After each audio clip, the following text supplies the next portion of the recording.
কোন ইমাম সাহেবের বউ ইমাম সাহেবকে ইমাম সাহেব বলে? জেনে দেখবেন, আমি শুধু আন্দাজে নানা করবেন না। খালি ইমাম সাহেবকে জিজ্ঞাসা করবেন, হুজুর আমরা তো সকলে আপনাকে ইমাম সাহেব বলি, আপনার বউ কোনোদিন ইমাম সাহেব বলে? জীবনে কোনোদিন বলে না। বক্তা আব্দুল্লাহ জুবায়ের সাহেব, বউ কোনোদিন বক্তা বলে না। কি বললেন? পশ্চিমবাংলায় আলহামদুলিল্লাহ প্রায় প্রতিটা জলসায় প্রধান বক্তা প্রধান অতিথি করে, কিন্তু বউর কাছে আজ পর্যন্ত প্রধান বক্তাদের কথা বক্তাই বলতে, তুমি আমার বক্তা। কি বললেন? ও পীর সাহেবের লাখ লাখ মুরিদ থাকবে, কিন্তু বউকে মুরিদ বানানো যাবে না।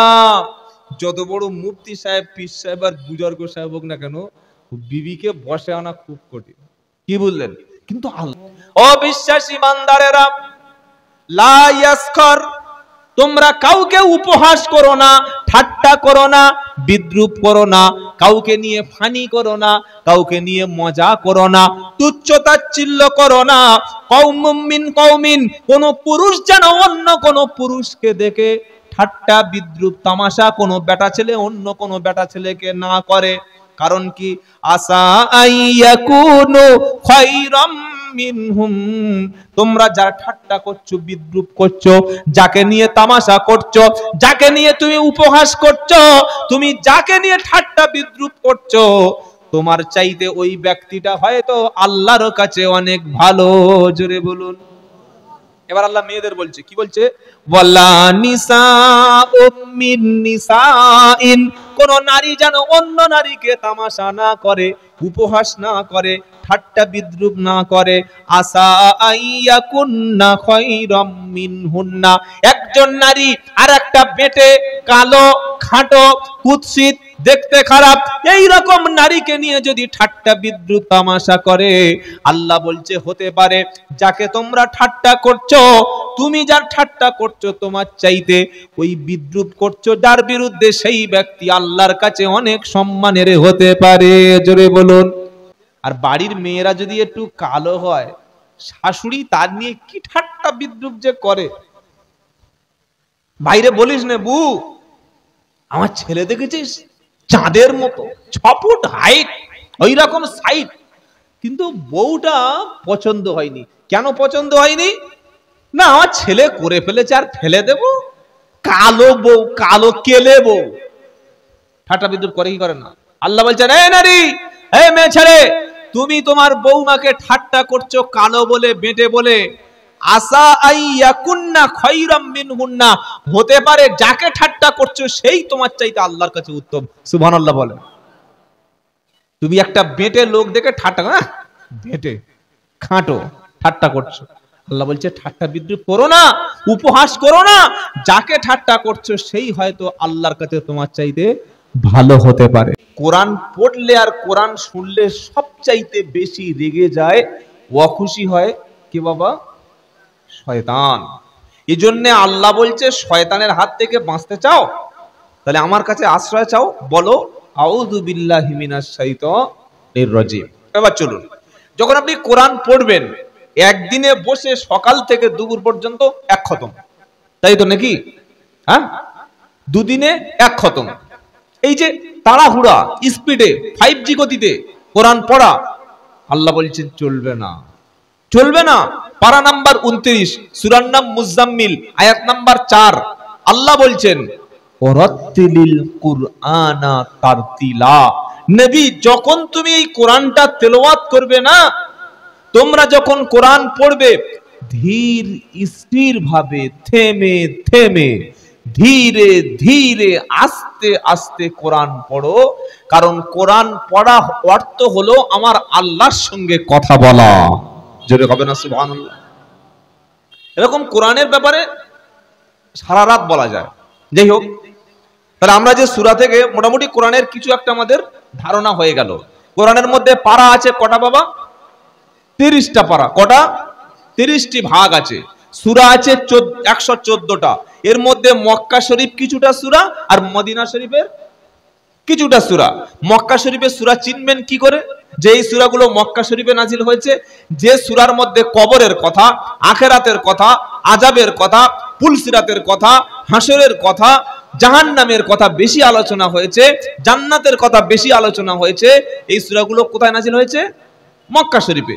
আর যে সূরার মধ্যে মদের কথা, সুদের কথা, জেনার কথা, ঘুষের কথা, জুলুমের কথা, আইনের ব্যাপারে, মানুষের রাষ্ট্র পরিচালনার ব্যাপারে যে নিয়মগুলো নাজিল হয়েছে যে সূরার মধ্যে, এই সূরাগুলি কিসের সূরা? মদিনা শরীফে নাজিল হয়েছে। যেহেতু আল্লাহর নবী মদিনায় 10 বছর ছিলেন, আর মদিনায় থাকার পরে ওখানে ইসলামিক শান্তির রাষ্ট্র প্রতিষ্ঠা করেছিলেন, সেই রাষ্ট্র প্রতিষ্ঠা করার জন্য যে আইনগুলো দরকার, সেই আইনগুলো যে সূরার মধ্যে নাজিল হয়েছিল, ওই সূরার নাম হচ্ছে মাদানী সূরা। কি বললাম? মাদানী সূরা। তো যে সূরা আপনাদের সামনে আলোচনা করব, এই সূরার প্রথমে আল্লাহ রাব্বুল আলামিন রাসূলের মান, শান, শওকত, মর্যাদা আল্লাহ অনেক উপরে তুলে দিয়েছিলেন। জোরে বলুন সুবহানাল্লাহ। তো চলুন কোরআন আলোচনা শুরুর আগে সকলে একসঙ্গে আমরা পড়ি, শয়তানের হাত থেকে আশ্রয় চাই। পড়ুন, আউযু বিল্লাহি মিনাশ শাইতানির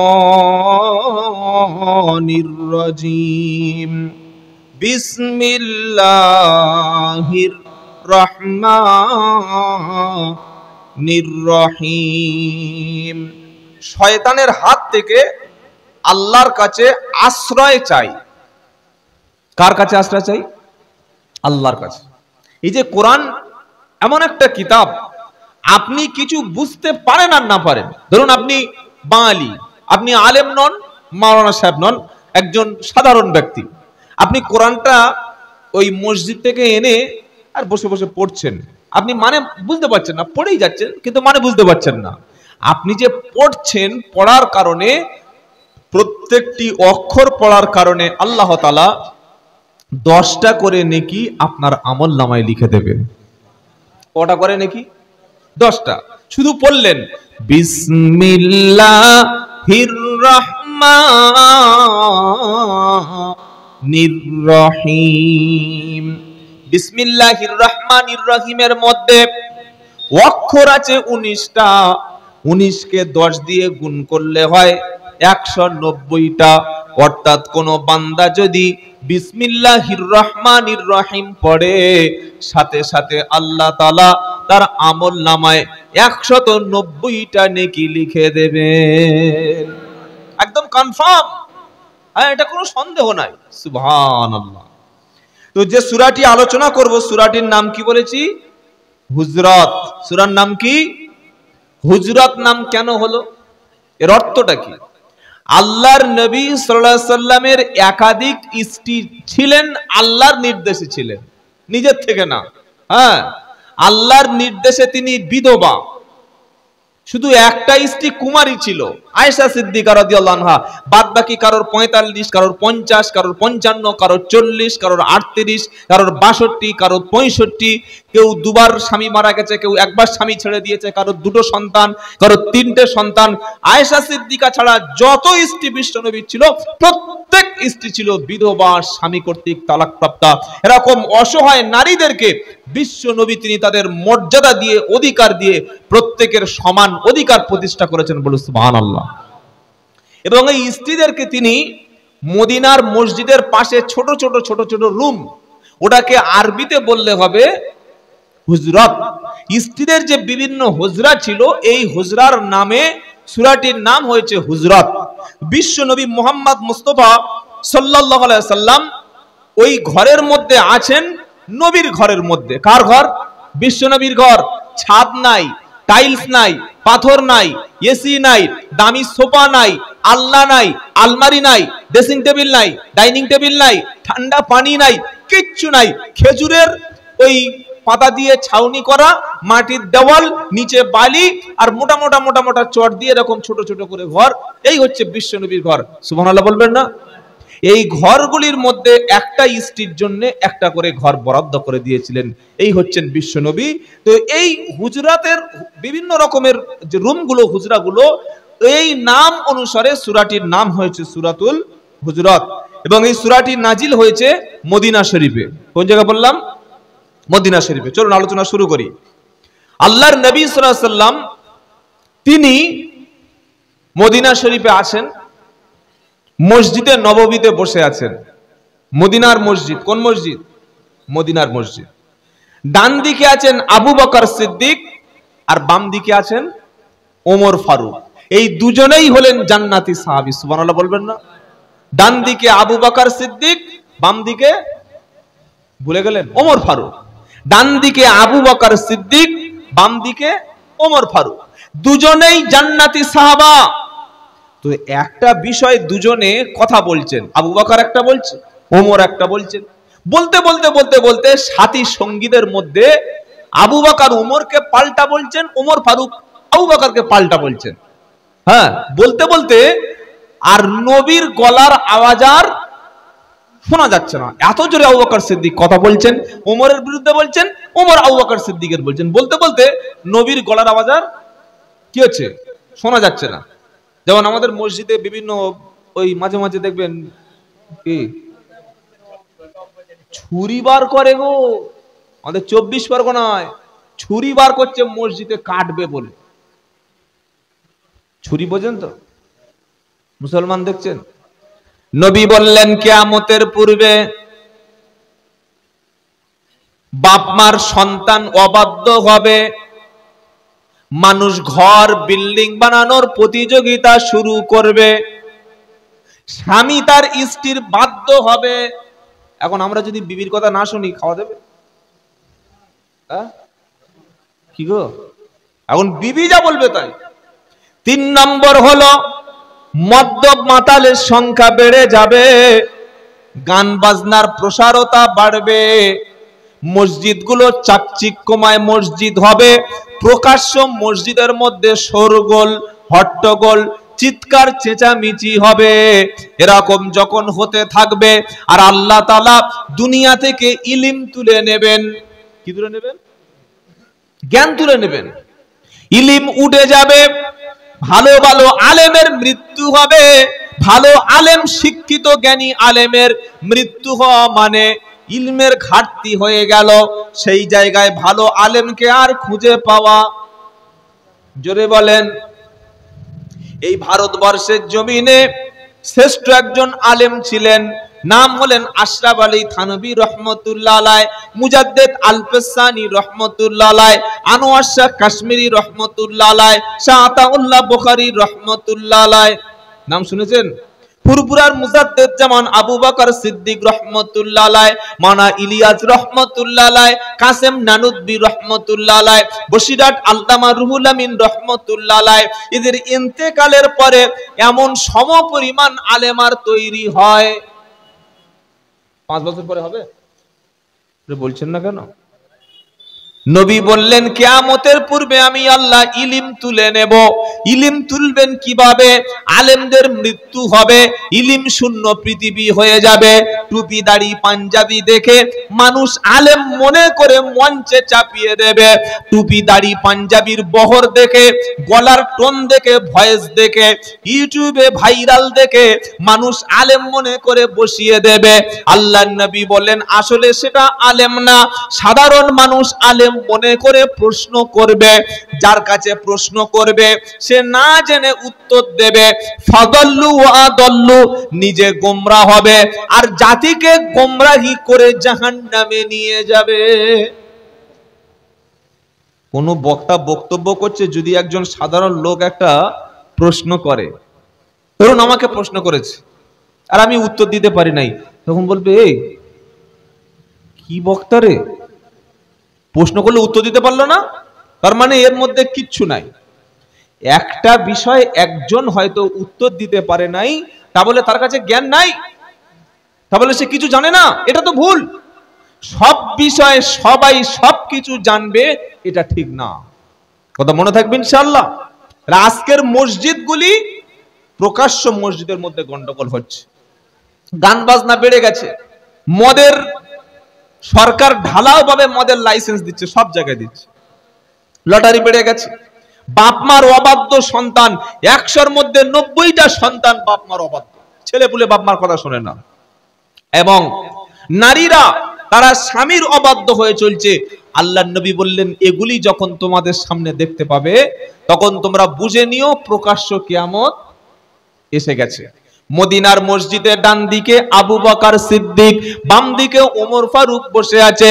কথা বলতে বলতে এত জোরে ওমর ফারুকের গলার আওয়াজ বার হলো, হযরত আবু বকরের দিকে অভিযোগ করলো, আবু বকর সিদ্দিক ওমর ফারুকের দিকে অভিযোগ করলো, আর বিশ্ব নবীর গলার আওয়াজ শুনতে পাওয়া যাচ্ছে না। নবীর গলার আওয়াজ যখন নিচু হয়ে গেল, আবু বকর উমরের গলার আওয়াজটা অনেক বেশি হয়ে গেল, আমার নবী অপমানিত হয়ে গেল। আমার আল্লাহ এক সেকেন্ড দেরি করলেন না, জিব্রাইলকে দিয়ে বিশ্ব নবীর কাছে পাঠিয়ে সূরা হুজুরাত তখন চলে এলো। জোরে বলুন। এবার কি বলছে এই কথাটা শুনুন, কি বলছেন? ইয়া আইয়ুহাল্লাযীনা আমানু লা তারফাউ আসওয়াতাকুম ফাওকা সাওতিন নবী ওয়া লা তাজহারু লাহু বিল কওলি কাজহরি বা'দিকুম লিবা'দিন আন তাহবাতা আমালুকুম ও আনতুম লা তাশউরুন। ইয়া আইয়ুহাল্লাযীনা আমানু মানে ও ঈমানদারেরা, ও বিশ্বাসীরা, লা তারফাউ আসওয়াতুকুম, আসওয়াতাকুম তোমাদের আওয়াজটা, তোমাদের কণ্ঠটা, তোমাদের ভয়েসটা, তোমাদের গলার স্বরটা উঁচু করো না। কিসের উপরে? ফাওকা সাউতিন নবী, আল্লাহর নবীর কণ্ঠের আওয়াজের উপরে যেন তোমাদের গলার ভয়েসটা যেন উঁচু করো না। কে বলছেন? কাকে বলছেন? আবু বকর সিদ্দিক আর ওমর রাদিয়াল্লাহু আনহুমা দুজনে জোরে জোরে চিৎকার চেঁচামেচি করছিল, নবীর কণ্ঠটা একটু নিচু হয়ে গেল। তাই আল্লাহ পাক সঙ্গে সঙ্গে ধমক দিয়ে বললেন, হে ঈমানদারেরা, হে আবু বকর উমর, আর মসজিদে নববীর মধ্যে যারা যারা ছিল সবাইকে আল্লাহ অ্যাড্রেস করলো, ইন্ডিকেট করলো। আল্লাহ বলল, খবরদার আমার নবীর আওয়াজের উপরে তোমাদের আওয়াজও যেন উঁচু করে দিও না। কিরকম? কাজাহারি বা'দিকুম লিবা'দিন, তোমরা যেমন পরস্পর কথা বলো। কি ভাই, পরস্পর কথা বলতে বলতে আর মাঝে মাঝে আমরা, এই তুই বেশি বুঝিস, চুপ কর, আবার বলছে এই তুই চুপ কর তো, তুই বেশি বুঝিস। এরকম কি হয়? কি হয় না? হ্যাঁ, চায়ের দোকানে হয়, মজলিসে হয়, বিভিন্ন জায়গায় কথা বলতে বলতে একে অপরের উপরে চড়া হবে, এই চুপ কর, তুই কি বুঝিস, তোতে বেশি বুঝিস, তুই পড়াশোনা জানিস। মানে এরকম কথা বলতে বলতে আওয়াজ যে হাই হয়ে যায়। আল্লাহ বলছেন, তোমরা যেমন পরস্পর কথা বলতে বলতে চিৎকার চেঁচামেচি করে ওঠো, একে অপরের সাউন্ডটা ইয়ে করে দাও, আমার নবীর সামনে যেন নবীর আওয়াজকে নিচু করে দিও না। যদি দাও কি হবে? এবার কি বলে শোনেন, যদি তোমরা আল্লাহর নবীর কণ্ঠটা চাইতে তোমাদের কণ্ঠের আওয়াজটা যদি বেশি হয়ে যায়, আনতাহবাতা আমালুকুম, তোমাদের নামাজ, রোজা, হজ, যাকাত, কোরআন তেলাওয়াত, দান, সদকা, জিহাদ, ফিতরা, যা কিছু আছে ভালো আমল, তোমাদের সমস্ত আমলগুলো নষ্ট হবে। ও আনতুম লা তাশউরুন, তোমরা জানতেই পারবে না। নারায়ে তাকবীর। ধরুন আপনি এই জলসায় এসেছেন বা মসজিদে নামাজ পড়তে গেছেন, গিয়ে এমন একটা কথা বলেছেন মসজিদের মধ্যে, একটা কথায় আপনার 30 বছরের কুরবানি, নামাজ, রোজা, হজ, যাকাত সব বন্ধ হয়ে গেছে। আপনি ভয় থেকে আর কথা বলবেন? বলেন। আল্লাহ বলছেন, নবী ঈমানদারদের বলো, আবু বকর ওমরকে বলো, এক্ষুনি যেভাবে তারা চিৎকার করে উঠলো, চেঁচামেচি করলো, ফারদার দ্বিতীয়বার কোনোদিন যদি আপনার সামনে এরকম চিৎকার করে, চেঁচামেচি করে, যদি জোরে কথা বলে ওঠে, তাহলে আর তাদের জানানো হবে না। এখন তো আমি আল্লাহ সংকেত দিয়েছি, বলে দিয়েছি, কিন্তু এর পরে যদি আপনার গলার আওয়াজ না শোনা যায়, তারা যদি জোরে কথা বলে, সাহাবাদের আমল সব নষ্ট হয়ে যাবে, অথচ তারা নিজেই জানতে পারবে না। এই আয়াত নাজিল হয়ে যাওয়ার পর ওমর রাদিয়াল্লাহু তাআলা আনহু আর কখনো মসজিদে জোরে কথা বলতো না। আল্লাহর নবী কথা বললে ওমর ফারুক এত আস্তে আস্তে কথা বলতেন মসজিদে, ওমরের গলার আওয়াজটা কানের কাছে মুখ নিয়ে শুনতে হতো। জোরে বলুন। এই আয়াত নাজিল হয়ে যাওয়ার পরে নবীর সাহাবা নাম হলো হযরতে সাবিত ইবনে মালিক রাদিয়াল্লাহু তাআলা আনহু। তিনি বাড়িতে চলে গেলেন। একদিন, দুদিন, 3 দিন, 4 দিন, 5 দিন হয়ে যাচ্ছে, সাহাবারা আর কেউ তাকে মসজিদে দেখতে পেল না। সাহাবাদের আমল ছিল, একজন ভাই যদি মসজিদে নামাজ পড়তে আসতে আসতে তাকে যদি মসজিদে না পাওয়া যেত, সব সাহাবারা আগে খবর নিয়ে দেখতো যে ওই সাহাবাটা কেন নামাজে আসছে না। সুবহানাল্লাহ বলুন।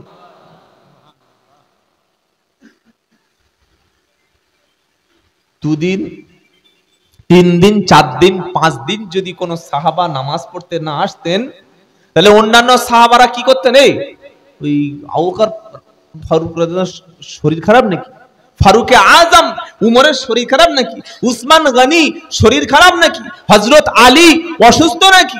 বলে কেন? তুই তো মসজিদে দেখতে পাচ্ছি না। হ্যাঁ, সাহাবাদের আমল দেখছেন বাবা।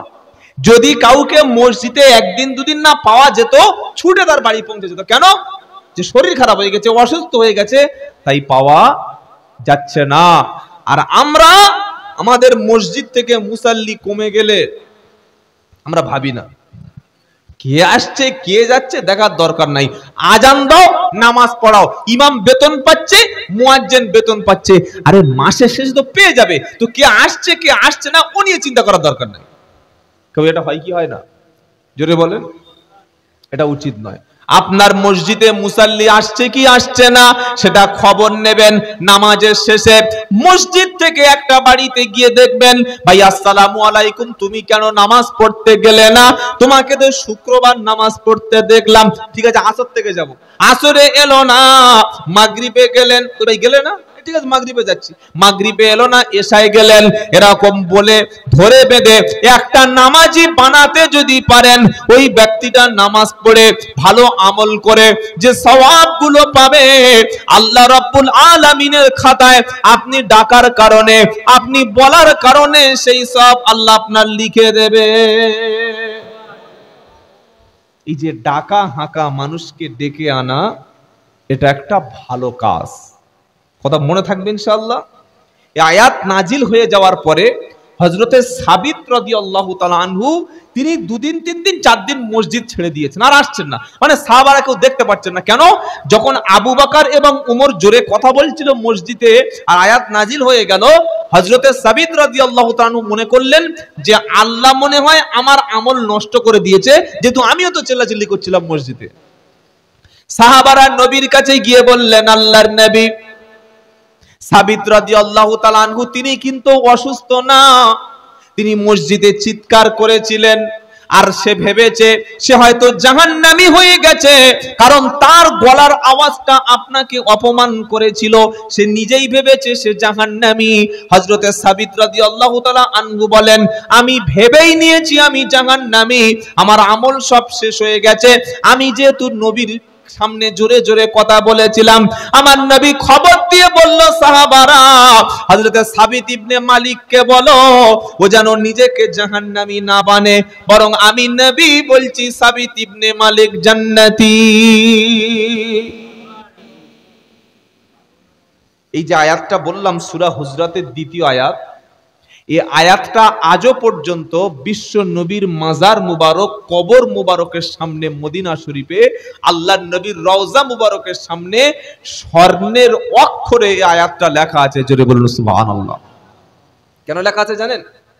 উম্মত আসবে নবীর মাজার জিয়ারত করতে, নবীর মাজারের সামনে দাঁড়িয়ে সালাম পেশ করবে, দরুদ শরীফ পড়বে, সালাম দেবে। নবীর মাজারের সামনে দাঁড়িয়ে কোন উম্মত যেন চিৎকার চেঁচামেচি না করে, কোন উম্মত যেন জোরে জোরে আওয়াজ না করে, যেহেতু আল্লাহর নবীকে আল্লাহ কবরে তিনি জিন্দা রেখে দিয়েছেন। সুবহানাল্লাহ বললেন না? নবীরা মরার পরে তাদের লাশকে আল্লাহ অক্ষত রেখে দেন, আর আল্লাহর নবীকে আল্লাহ ইন্তেকালের পরে কবরে পরকালীন জিন্দেগিতে আলমে বারজাকের জিন্দেগিতে বিশ্ব নবী জীবিত। শুধু জীবিত না, কোন ব্যক্তি যখন মুরাকাটা বাজার থেকে, চন্দ্রকোনা থেকে, পাঁশকুড়া থেকে, কেশপুর থেকে, মেদিনীপুর থেকে, মেচেদা থেকে, চন্দ্রকোনা থেকে কোন উম্মত যখন নবীর উপরে সালাম দেবে, ফেরেশতারা সালামটা নিয়ে বিশ্ব নবীর রওজা মুবারকে পৌঁছে দেবে। আর আল্লাহর নবীকে আল্লাহ হায়াত দান করেন, ওই সময় তাকে জ্ঞান ফিরিয়ে দেন। নবী ওই সময় উম্মতের সালামটাও জবাব দিয়ে থাকেন। আলমে বারজাক, পরকালীন জিন্দেগিতে আল্লাহর নবী কবরে কি আছেন বলেন? জীবিত। কথা মনে থাকবে ইনশাআল্লাহ। সেজন্য ওই আয়াতটা নবীর মাজার মোবারকের সামনে পরিষ্কার অক্ষরে লেখা আছে, হে উম্মত, তুমি জীবিত অবস্থায় নবীর সামনে যেমন জোরে কথা বলতে পারতে না, আল্লাহর নবী ইন্তেকালের পরে কবরে আছে, আমার নবীর সামনে, মাজারের সামনে সে যেন জোরে চিৎকার চেঁচামেচি। অনেক ওলামারা এই আয়াতের তাফসিরে বলেছেন, ওস্তাদ, পীর, মাশায়েখ, আলেম, ওলামা, বুজুর্গ ব্যক্তি, আপনার চেয়ে সম্মানিত ব্যক্তি, তার সামনে সাধারণ মানুষের জোরে কথা বলা উচিত না। এবার বাপ মার সামনে কি করে কথা বলবেন? কি গো?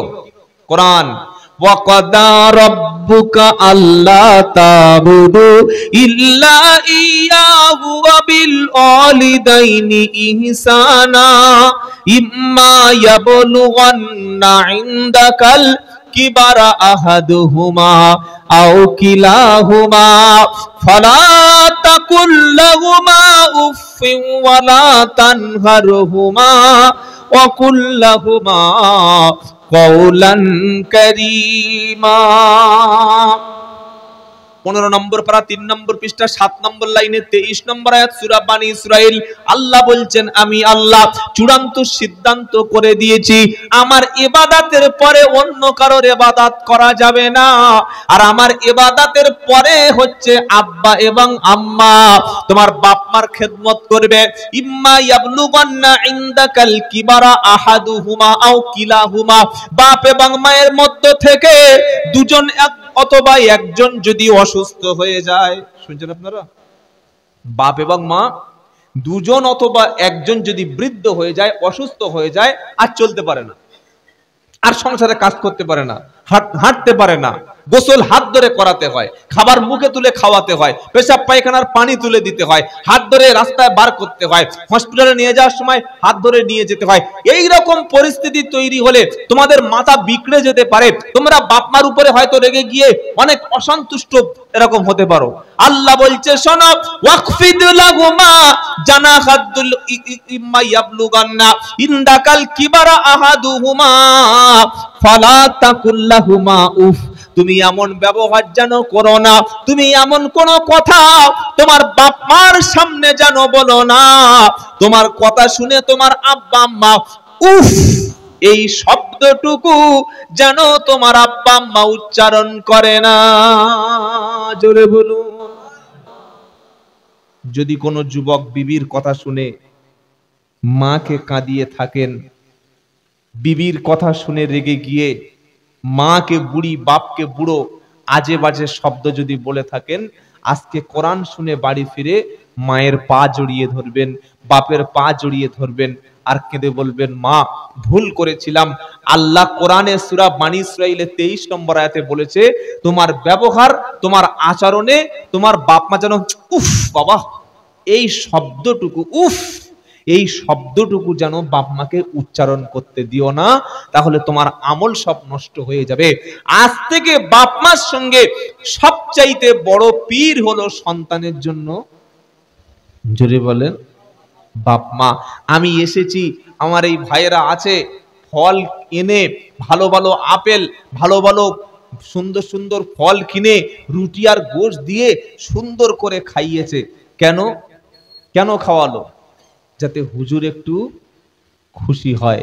আমাদের গ্রামে পীর সাহেব আসলে কিংবা আলেম ওলামারা আসলে বা দাওয়াতের সাথীরা আসলে, মেহমানরা আসলে আপ্যায়ন করি না? করি না? কি ভাই, করি তো। কেন? তারা খুশি হবে, আল্লাহ খুশি হবে, মেহমানদের সঙ্গে ভালো ব্যবহার করতে হবে। তুমি সন্তান, তোমার কাছে আকাশের নিচে জমিনের উপরে সব চাইতে বেশি সম্মান যে পাবে, রেসপেক্ট যে পাবে, সুন্দর আচরণ যে পাবে, সেটা হলো বাপ আর, যদি বলেন বাপ আর মা। কথা মনে থাকবে ইনশাআল্লাহ।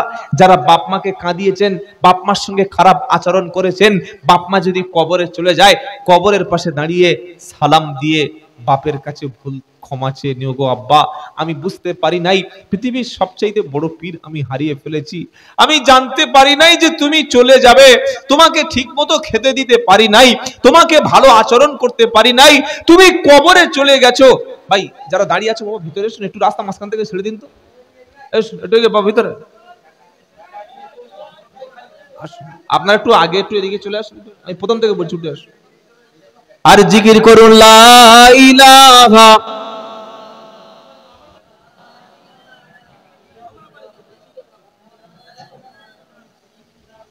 লা ইলাহা ইল্লাল্লাহু সাল্লাল্লাহু। বাপ মার সঙ্গে জোরে কথা বলবো, বাপ মাকে কষ্ট দেব না। বাপ মা যদি ভুলও করে, বাপ মা যদি মদ খায়, বাপ যদি মাতাল হয়, মা যদি দেহ ব্যবসায়ী পতিতাও হয়ে যায়, বাপ যদি জেনা করে, বাপ যদি ধর্ষণ করে, খবরদার, বাপের বিচার করার মতো ক্ষমতা তোমার নাই। তুমি বাপের সঙ্গে খারাপ আচরণ করো না। এমনকি বাপ যদি তোমাকে খারাপ কাজ করতেও বলে, কোরআন বলছে তুমি ওই কাজটা করবে না, তবে বাপকে বুঝিয়ে তার সঙ্গে ভালো আচরণ করো। বাপ রাজি, মা রাজি, আমার আল্লাহ রাজি। জোরে বলুন সুবহানাল্লাহ। নবী বললেন দুনিয়াতে কেউ যদি বেশি দিন নেক হায়াত চায়, কেউ যদি দুনিয়াতে ধনী হতে চায়, সে যেন আব্বা আম্মার সঙ্গে, আত্মীয় স্বজনের সাথে ভালো ব্যবহার করে। বাপ মার সঙ্গে, আত্মীয় স্বজনের সাথে ভালো ব্যবহার করবে যারা, আল্লাহ তাআলা তাদের রুজিতে অভাব দূর করে দেবে, আর সাথে সাথে আল্লাহ তাদেরকে নেক হায়াত দান করে দেবে। নারায়ে তাকবীর। তাহলে আলোচনা থেকে কি শুনলাম? নবীর সামনে জোরে কথা বলা বেয়াদবি, আর ইমাম সাহেবের সামনে জোরে কথা বলা সেটাও বেয়াদবি। হাক্কানি আলেম ওলামা ওস্তাদের সামনে, বাপ মার সামনে জোরে কথা বলা উচিত নয়। এমনকি সিনিয়র সিটিজেন, বয়স্ক, নবী বললেন সেই ব্যক্তি আমার উম্মত নয়। সাহাবারা বললেন কোন ব্যক্তি? নবীজি বললেন ছোট ছোট বাচ্চাদেরকে যে মহব্বত করে না, বাচ্চাদেরকে যে ভালোবাসে না, বড়দেরকে যে রেসপেক্ট করে না, লাইসা মিন্না, সে আমাদের উম্মত নয়, সে মুসলমানের নয়। মুখ ভর্তি দাড়ি হবে, মাথায় বড় টুপি হবে, পা পর্যন্ত পাঞ্জাবি হবে, বয়স্ক লোককে অপমান করবেন, বাচ্চাদের সঙ্গে খারাপ আচরণ করবেন, নবী বললেন সে কখনো উম্মত না। চলুন এবার 3 নম্বর আয়াতে বলি। আল্লাহ পাক বলছেন, কি বলছেন?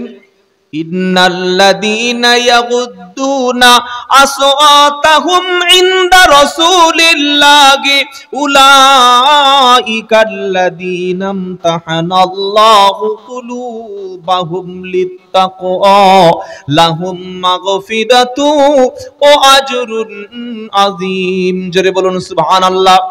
ইন্নাল্লাযীনা, নিশ্চয়ই যারা, ইয়াগুদ্দুনা, নিচু করে, আসওয়াতাহুম, তাদের শব্দ, ইনদা রাসূলিল্লাহি, রাসূলুল্লাহর কাছে, আল্লাহর নবীর সামনে যারা তাদের কণ্ঠটাকে নিচু করে কথা বলে, আস্তে আস্তে কথা বলে, শব্দ করে কথা বলে না, আল্লাহ বলছেন উলাইকাল্লাযীনা ইমতাহানাল্লাহু কুলুবাহুম লিত্তাকওয়া, আল্লাহ তাদের আমলগুলি, তাদের কাজগুলি তাকওয়ার জন্য, খোদা ভীরুতার জন্য পরীক্ষা করে নিয়েছেন। জোরে বলুন সুবহানাল্লাহ। যারা নবীর সামনে আস্তে আস্তে কথা বলে, চিৎকার চেঁচামেচি করে না, আল্লাহ তাদের জন্য কি পুরস্কার রেখেছেন? লাহুম মাগফিরাতু ও আজরুন আযীম,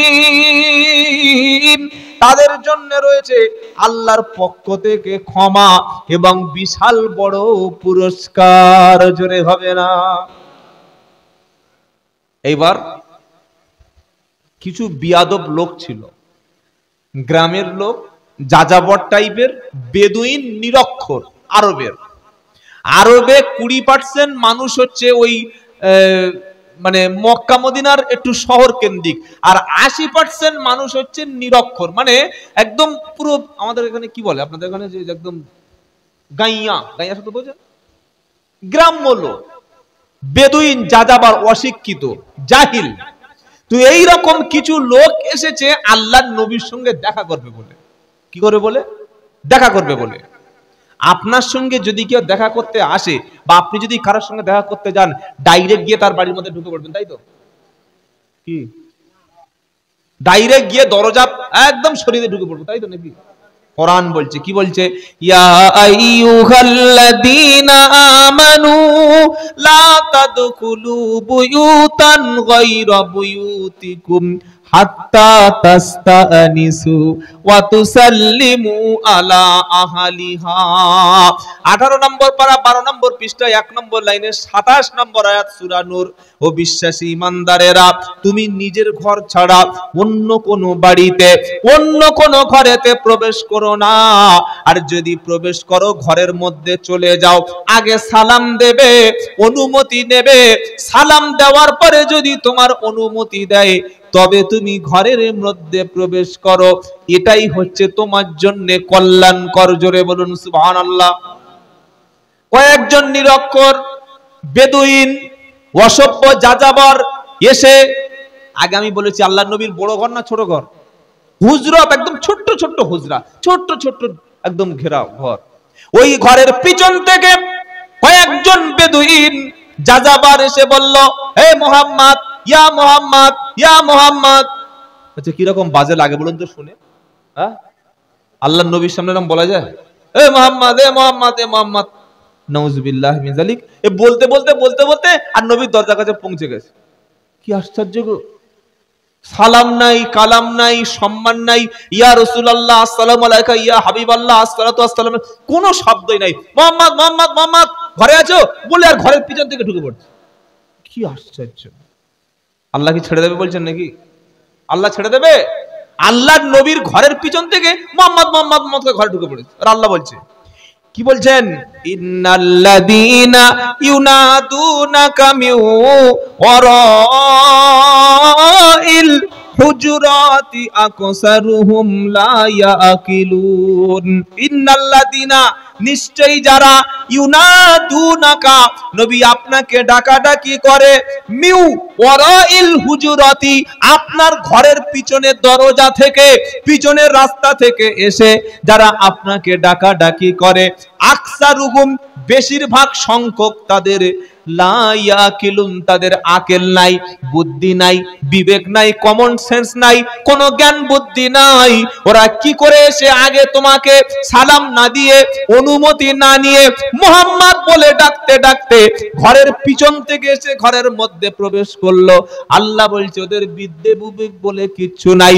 আজও সমাজে কিছু মুসলমান আছে, দেখবেন কারোর বাড়িতে যাওয়ার সময় সালাম দেওয়ার ধার ধারে না, হঠাৎ করে গিয়ে ঘরের মধ্যে ঢুকে পড়লো। আমার আল্লাহ বলছে, ওদের আকেল নাই, ওদের বুদ্ধি নাই। এবার কি বলছে? ওয়ালাউ আন্নাহুম সাবারু, যদি তারা সবর করত, যদি তারা ধৈর্য ধরত, যদি তারা অপেক্ষা করত, যদি তারা ওয়েট করত, হাত্তা, অতক্ষণ পর্যন্ত, কতক্ষণ? তাখরুজা ইলাইহিম লাকানা খায়রাল লাহুম। হে নবী, আপনাকে যখন তারা ডেকেছে, পিছন থেকে ডাকাডাকি করেছে, ইয়া মুহাম্মদ, ইয়া মুহাম্মদ, ইয়া মুহাম্মদ, যদিও মুহাম্মদ সাল্লাল্লাহু আলাইহি সাল্লামকে এমন কোন শব্দে বলা চরম বেয়াদবি।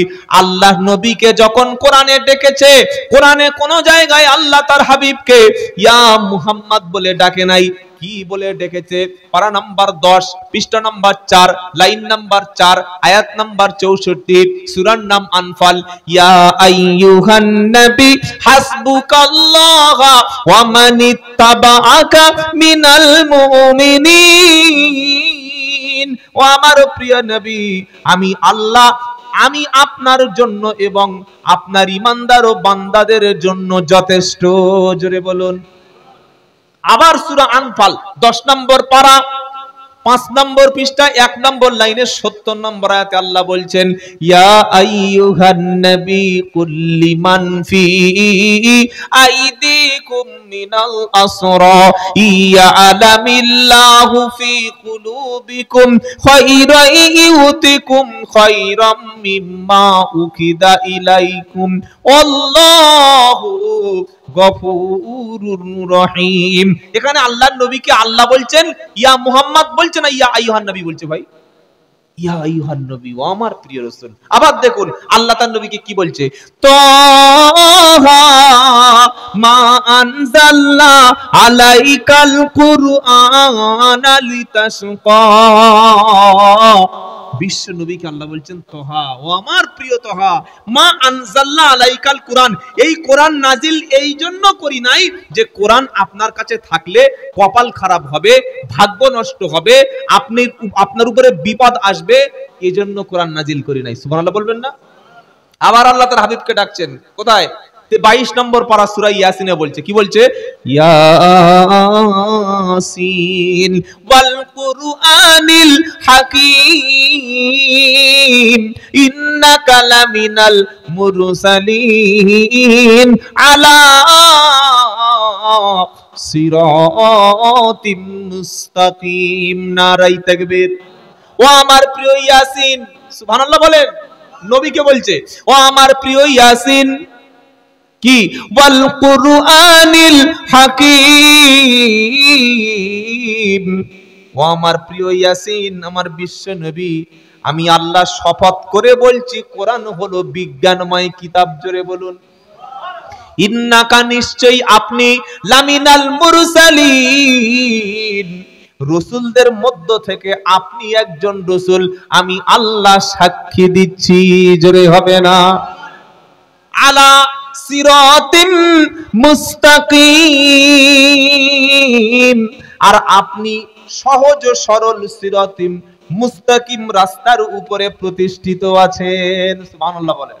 আবার রসুলকে বলছে 29 পারা, এগুলো রসুলের নাম। আবার ইয়া মুহাম্মদ বলছেন আল্লাহ, শুনতে পাচ্ছেন কি বলছে? রসুলের কতগুলো নাম আল্লাহ রসুলের ধরে ডাকছে। এবার 29 পারা সূরা মুজাম্মিলে আল্লাহ তার রসুলকে বলছে, কি বলছে? ইয়া আইয়ুহাল মুজাম্মিল কুমিল লাইলা ইল্লা কলিলা নিসফাহু আও ইনকুস মিনহু কলিলা আও জিদ আলাইহি ওয়া রাত্তিলিল কুরআনা তারতিলা। হে আমার প্রিয় মুজাম্মিল, চাদর মুড়ি দিয়ে শুয়ে থাকে যারা, মুজাম্মিল হলো তারা। আল্লাহ তার নবীকে নাম ধরছেন না, মুহাম্মদ বলছে না, কারণ সম্মানিত ব্যক্তিদের, রেসপেক্টফুল ব্যক্তিদের, ধরুন আপনার চাচা, এই আপনাদের কাছাকাছি হাই স্কুল কোথায় আছে? হ্যাঁ, মহেশপুর হাই স্কুল। তো মহেশপুর হাই স্কুলে আপনার আব্বার বড় ভাই, আপনার কি হবে? আমাদের 24 পরগনায় বড় কাকা বলে বা বড় আব্বা বলে, বড় চাচা, চাচা। এখন আপনার বড় আব্বা বা বড় চাচা হাই স্কুলের হেডমাস্টার, আপনি ওই স্কুলের এক্স মানে প্রাক্তন ছাত্র, কি একটা কারণে দেখা করতে গেছেন। এবার হেডমাস্টার তো সবসময় ক্লাস করে না, অফিসে তার অফিসিয়াল কাজগুলো থাকে। উনি বসে বসে অফিস রুমে, আর অন্যান্য টিচার্স স্টাফরা আছেন, 10-12 জন শিক্ষক আছেন, অনেক ক্লার্ক রয়েছে। আর আপনার ওই বড় চাচা বা বড় আব্বা, হেডমাস্টারের আলাদা চেয়ার থাকে, থাকে কি থাকে না? ওখানে অন্য মাস্টাররা বসতে পারবে না, বসে আছেন। তো আপনি গিয়ে বলছেন, ও বড় আব্বা, ও বড় চাচা, ও বড় কাকা। আচ্ছা, এটা কি মানে তার সম্মান দেওয়া হলো বাবা? হ্যাঁ, ও আপনার বাপ হলেও ওখানে কিন্তু বলতে হবে স্যার। কি বলতে হবে, কি হবে না? স্যার আসতে পারি বলা উচিত কি উচিত নয়? আল্লাহর নবীকে নবীর স্ত্রীরা কখনো এগো ওই গো, যেমন আমাদের বউরা আমাদের কি বলে? ইমাম সাহেব। কোন ইমাম সাহেবের বউ ইমাম সাহেবকে ইমাম সাহেব বলে?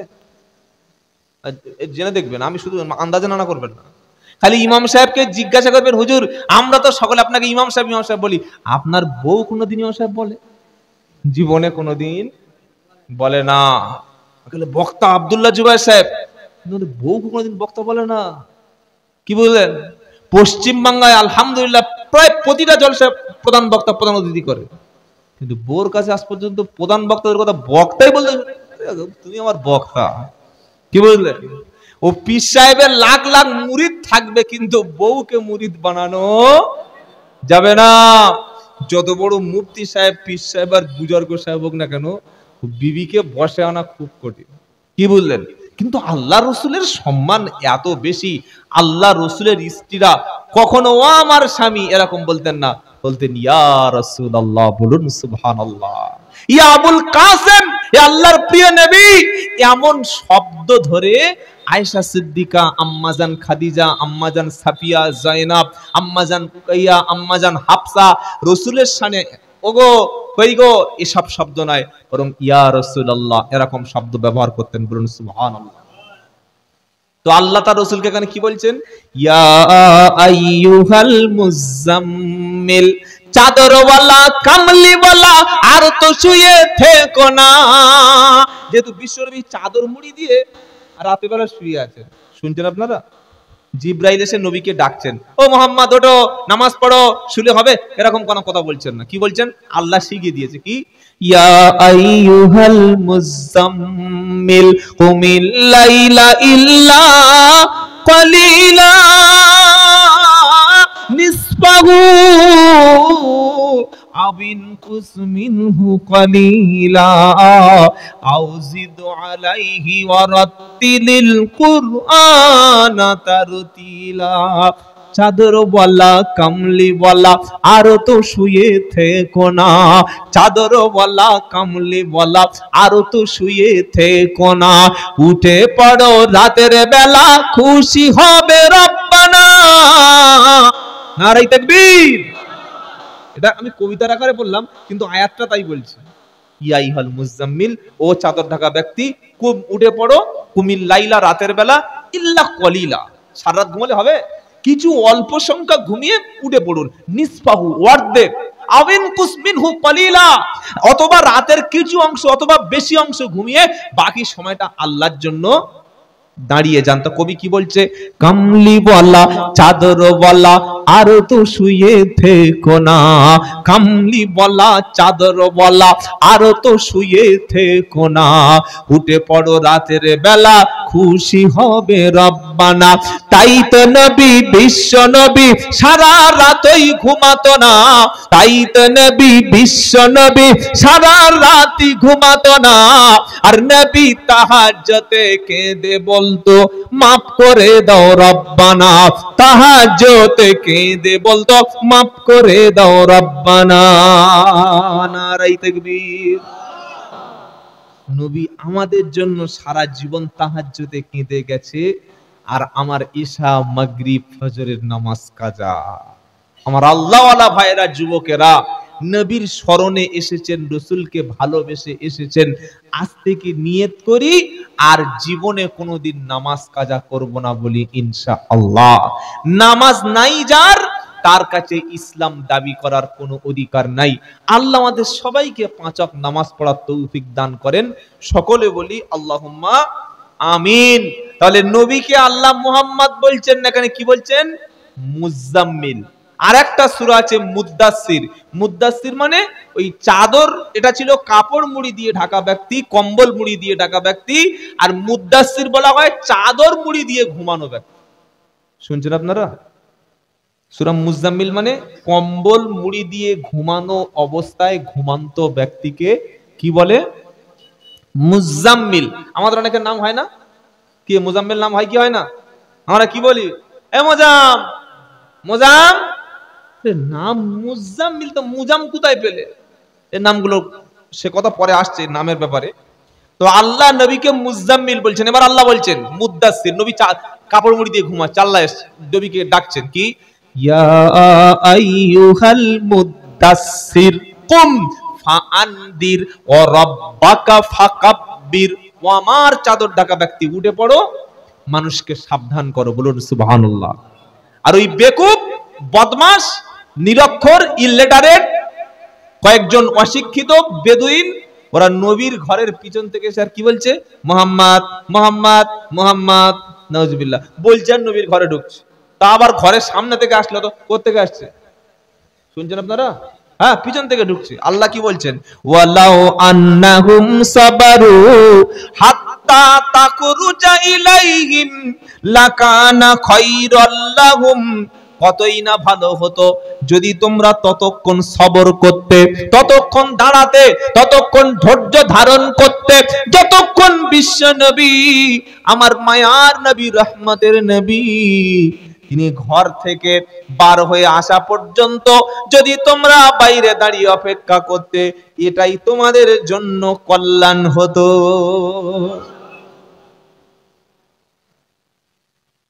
এত সম্মান বিশ্বনবীকে দিয়েছিলেন। সুবহানাল্লাহ, সুবহানাল্লাহ। তারপরের আয়াতে আল্লাহ ঈমানদারদেরকে একটা মেসেজ দিচ্ছেন। মেসেজটা কি? যে ঈমানদারেরা, তোমাদের সামনে যদি কোনো ঘটনা ঘটে, বা এমন একটা ঘটনা ঘটেছে যেটা তোমরা কানে শুনোনি, একটা টেলিভিশনে শুনেছো, একটা খবরে শুনেছো, একটা সোশ্যাল মিডিয়ায় শুনেছো, একটা পত্রিকায় দেখেছো, একটা মিথ্যাবাদী লোক এসে একটা মিথ্যা ঘটনা বলেছে, ওটা শুনে যাচাই বাছাই না করে তোমরা বিশ্বাস করবে না। আমাদের সমাজে এই যে অশান্তি, মারামারি, স্বামী স্ত্রীর মধ্যে ভুল বোঝাবুঝি, বাপ বেটাতে ভুল বোঝাবুঝি, পাড়ায় পাড়ায় চাচতো ভাইয়ের মধ্যে, নিজের ভাইয়ের মধ্যে, তারপরে মেয়েদের মধ্যে, শাশুড়ি বৌমার মধ্যে, জায়ের মধ্যে যে ঝগড়া অশান্তি গুলো হয়, তার 100-র মধ্যে 90টা ভুল বোঝাবুঝি থেকে হয়। কি ভাই শুনছেন আপনারা? একটা কথা বললো, সেটা সত্য মিথ্যা যাচাই না করে ওটাই বিশ্বাস করতে শুরু করলো। কেউ আপনার নামে কিছু বলল, আর আপনি জিজ্ঞাসা না করে তার সঙ্গে ভুল বোঝাবুঝি করে ঝগড়া শুরু করে দিলেন। ঠিক এই আয়াতে আল্লাহ বলছেন ওই কথাটা। ঘটনাটা ঘটেছিল হযরতে উকবা বলে একজন ব্যক্তি ছিলেন। এই উকবা এমন একজন ব্যক্তি ছিলেন, আল্লাহর নবী সাল্লাল্লাহু আলাইহি ওয়াসাল্লাম তখন মদিনায় বসে আছেন, আর অনেক দূর থেকে, প্রায় 200-250 কিলোমিটার দূর থেকে একজন লোক মদিনার মসজিদে এসে বলছে যে, ইয়া রাসূলুল্লাহ, হাবিবাল্লাহ, আমি আপনার হাতে হাত দিয়ে মুসলমান হতে চাই। সুবহানাল্লাহ বলবেন না? আচ্ছা, এই যে কেটে কেটে কেটে বলছি, অসুবিধা হচ্ছে না তো বাবা? আমাদের একটু অভ্যাস আছে, একটু হুজুর টান মারো, হ্যাঁ, খালি বুঝলে হলো। বাঙালিরা এই টানটা কবে ছাড়বে আল্লাহই জানে। একটু কেটে বললে একটু আমার কষ্টটা কম হয়। কিন্তু কি টানটা ভাইরাল? বাবা, ভাইরালে তো ভাইরাস হয়ে যাবে। কি বুঝলেন? সাহাবা তখন মুসলমান হননি, এসে বলছে, হুজুর আমি মুসলমান হব। শুধু আমি মুসলমান না, আমি মুসলমান হলে আমি আমার গ্রামের নেতা, আমি মুসলমান হলে আমার পুরো গ্রামের সব লোক তারা মুসলমান হয়ে যাবে। সুবহানাল্লাহ বলেন। আর আমরা সবাই মুসলমান হয়ে গেলে আল্লাহ আমাদের প্রচুর সম্পদ দিয়েছে, আমরা সেই সম্পদগুলো ইসলামের জন্য ব্যয় করতে পারবো। এরকম সুযোগ কেউ ছাড়ে? আল্লাহর নবী বললেন, ঠিক আছে, বলো লা ইলাহা ইল্লাল্লাহ, বলেন লা ইলাহা ইল্লাল্লাহ, লা ইলাহা ইল্লাল্লাহু মুহাম্মাদুর রাসূলুল্লাহ সাল্লাল্লাহু আলাইহি ওয়াসাল্লাম। যে ব্যক্তি একটু আগে অমুসলিম ছিল, ওই ব্যক্তি নবীর কাছে এসে বললেন, হুজুর আমাকে ইসলাম কবুল করিয়ে নিন। বিশ্ব নবী বললেন, কলেমা পড়ো। লোকটি যখন কলেমা পড়লো, সঙ্গে সঙ্গে মুসলমান হয়ে গেল। বললে, ইয়া রাসূলুল্লাহ, হাবিবাল্লাহ, আমি আমার গ্রামে ফিরে গিয়ে আমার যত ফলোয়ার্স আছে, ভালোবাসার মানুষ আছে, তাদের কাছে গিয়ে কলেমার বাণী পৌঁছে দেব। আর আমার গ্রামের মধ্যে সকলে ধনী ব্যক্তি, সকলে সম্পদশালী ব্যক্তি, ওরা সকলে আমার কথা শুনে মুসলমান হবে।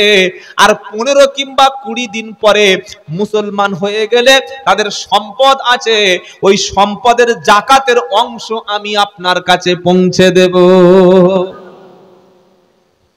আমাদের সমাজে যারা পয়সাওয়ালা, যারা টাকাওয়ালা, যারা ধনী ব্যক্তি, কোটিপতি, তারা জাকাত দেওয়ার সময় কি করে? লুঙ্গি কিনছে 100 পিস, শাড়ি কিনছে 100 পিস, জাকাত লাইন ধরে দিচ্ছে। এদিকে মেয়েদের শাড়ির লাইন, এদিকে ছেলেদের লুঙ্গির লাইন, বললে কি, বললে হাজী সাহেব জাকাত দিচ্ছে। জাকাতের অর্থ হলো আপনার সম্পদকে আপনি পবিত্র করে নেবেন। আর জাকাত দেওয়ার মতো ক্ষমতা আল্লাহ যাদের রেখেছে, তারা জাকাত গরিব মিসকিন দরিদ্রের বাড়িতে এসে জাকাত দিয়ে যাবে। যদি কোনো ফকির মিসকিন এতিম আপনার কাছে টাকা আনতে যায়, তার মানে আপনাকে জাহান্নাম থেকে বাঁচানোর জন্য সে নিজের থেকে গিয়েছে, ভাগ্য ভালো তার রাস্তা খরচ দিয়ে দেবে।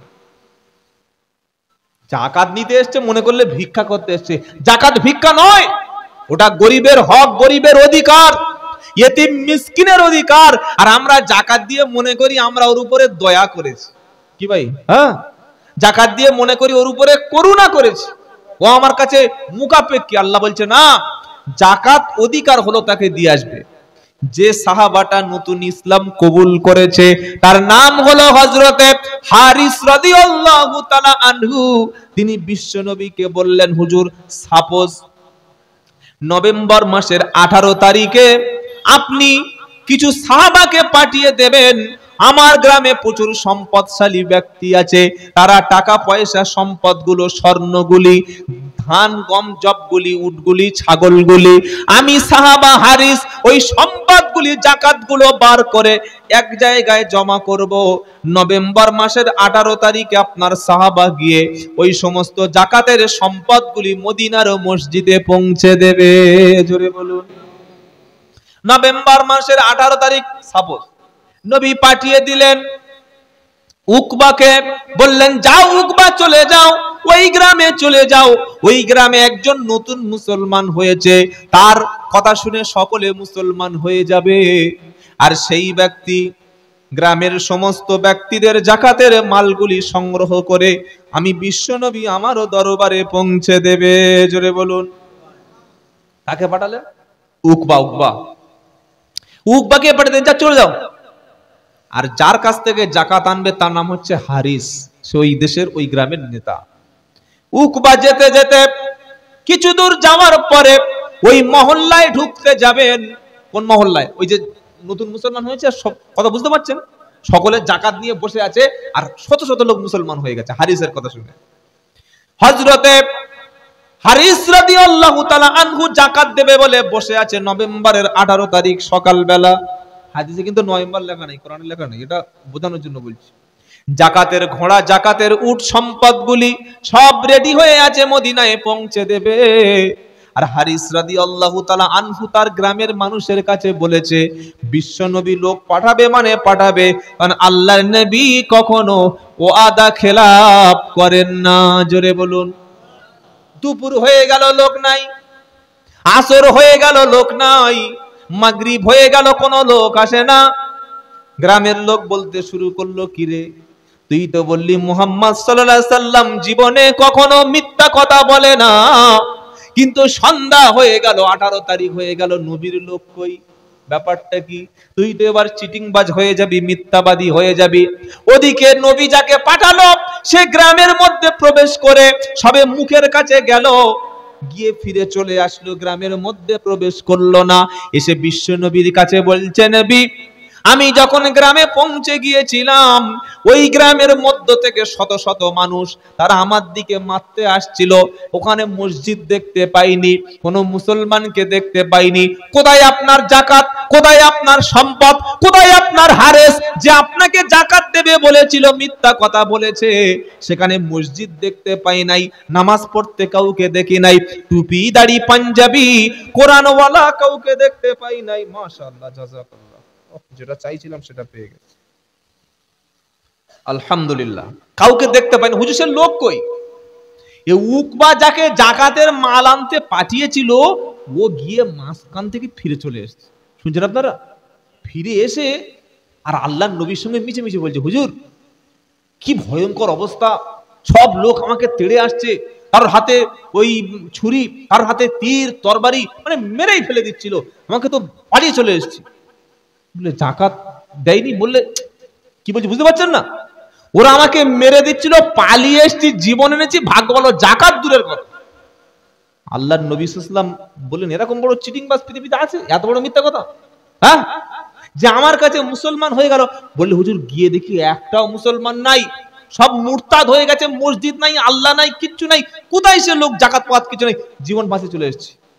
নবী বললেন, সাহাবারা বললে কি, বললে তোমরা রেডি? বললে হ্যাঁ। বললে যাও তো ওদের বিরুদ্ধে একটা অভিযান করো। ওরা এত বড় ঠকবাজ চিটিংবাজি নবীর সাথে কেন করলো? তবে অভিযান করার আগে, তাদেরকে শায়েস্তা করার আগে, আল্লাহর নবীর একজন শ্রেষ্ঠ ওই মানে সেনাপতি ছিল, নাম হচ্ছে খালিদ বিন ওলিদ। কি নাম বললাম? খালিদ বিন ওলিদ। নবী বললেন, খালিদ তুমি যাও তো, গিয়ে একবার গুপ্তচর দিয়ে, আইবি দিয়ে, গোয়েন্দা বিভাগ দিয়ে একবার পরীক্ষা করে এসো, সত্যি ওরা কি মুসলমান থেকে খারিজ হয়ে মুরতাদ হয়ে গেছে, মসজিদ আছে কিনা, আল্লাহ রসুলের নাম আছে কিনা, তুমি একবার গোপনে গোপনে গিয়ে গ্রাম থেকে ঘুরে চলে এসো। খালিদ বিন ওলিদ যখন গ্রামে প্রবেশ করলো, তখন আসরের আজান হচ্ছিল পরদিন। খালিদ বিন ওলিদ গিয়ে দেখলো মসজিদ আছে, নামাজি আছে, আসরের আজান তখন শুরু হয়ে গেছে। জোরে বলুন। তিনি বললেন, এই হারিস কোথায়? হারিসকে চিনতে পারছেন তো? ওই যে নিজে কলেমা পড়ে সবাইকে মুসলমান বানিয়ে জাকাতের মালগুলো সব এক জায়গা করেছিল। খালিদ বিন ওলিদ বলল, হারিস কোথায়? বলল মসজিদের মধ্যে ইমামতি করবে বলে তৈরি হচ্ছে। জোরে বলুন। জামাতে নামাজে হলো। খালিদ বিন ওলিদ বলল, ভাই তোমরা সকলে মিলে নবীর সাহাবাকে মারতে এসেছিলে, কোথায় তোমাদের সে জাকাতের মাল? হারিস বলল, খালিদ বিন ওলিদ কি কথা বলছেন? আমরা সকাল পর্যন্ত দেখলাম, দুপুর পর্যন্ত দেখলাম, সন্ধ্যা পর্যন্ত দেখলাম, নবী কাউকে পাঠালো না। আমরা ভাবলাম মনে হয় বিশ্ব নবী হয়তো ভুলে গেছে, তাই আমি রেডি হয়ে তৈরি আছি।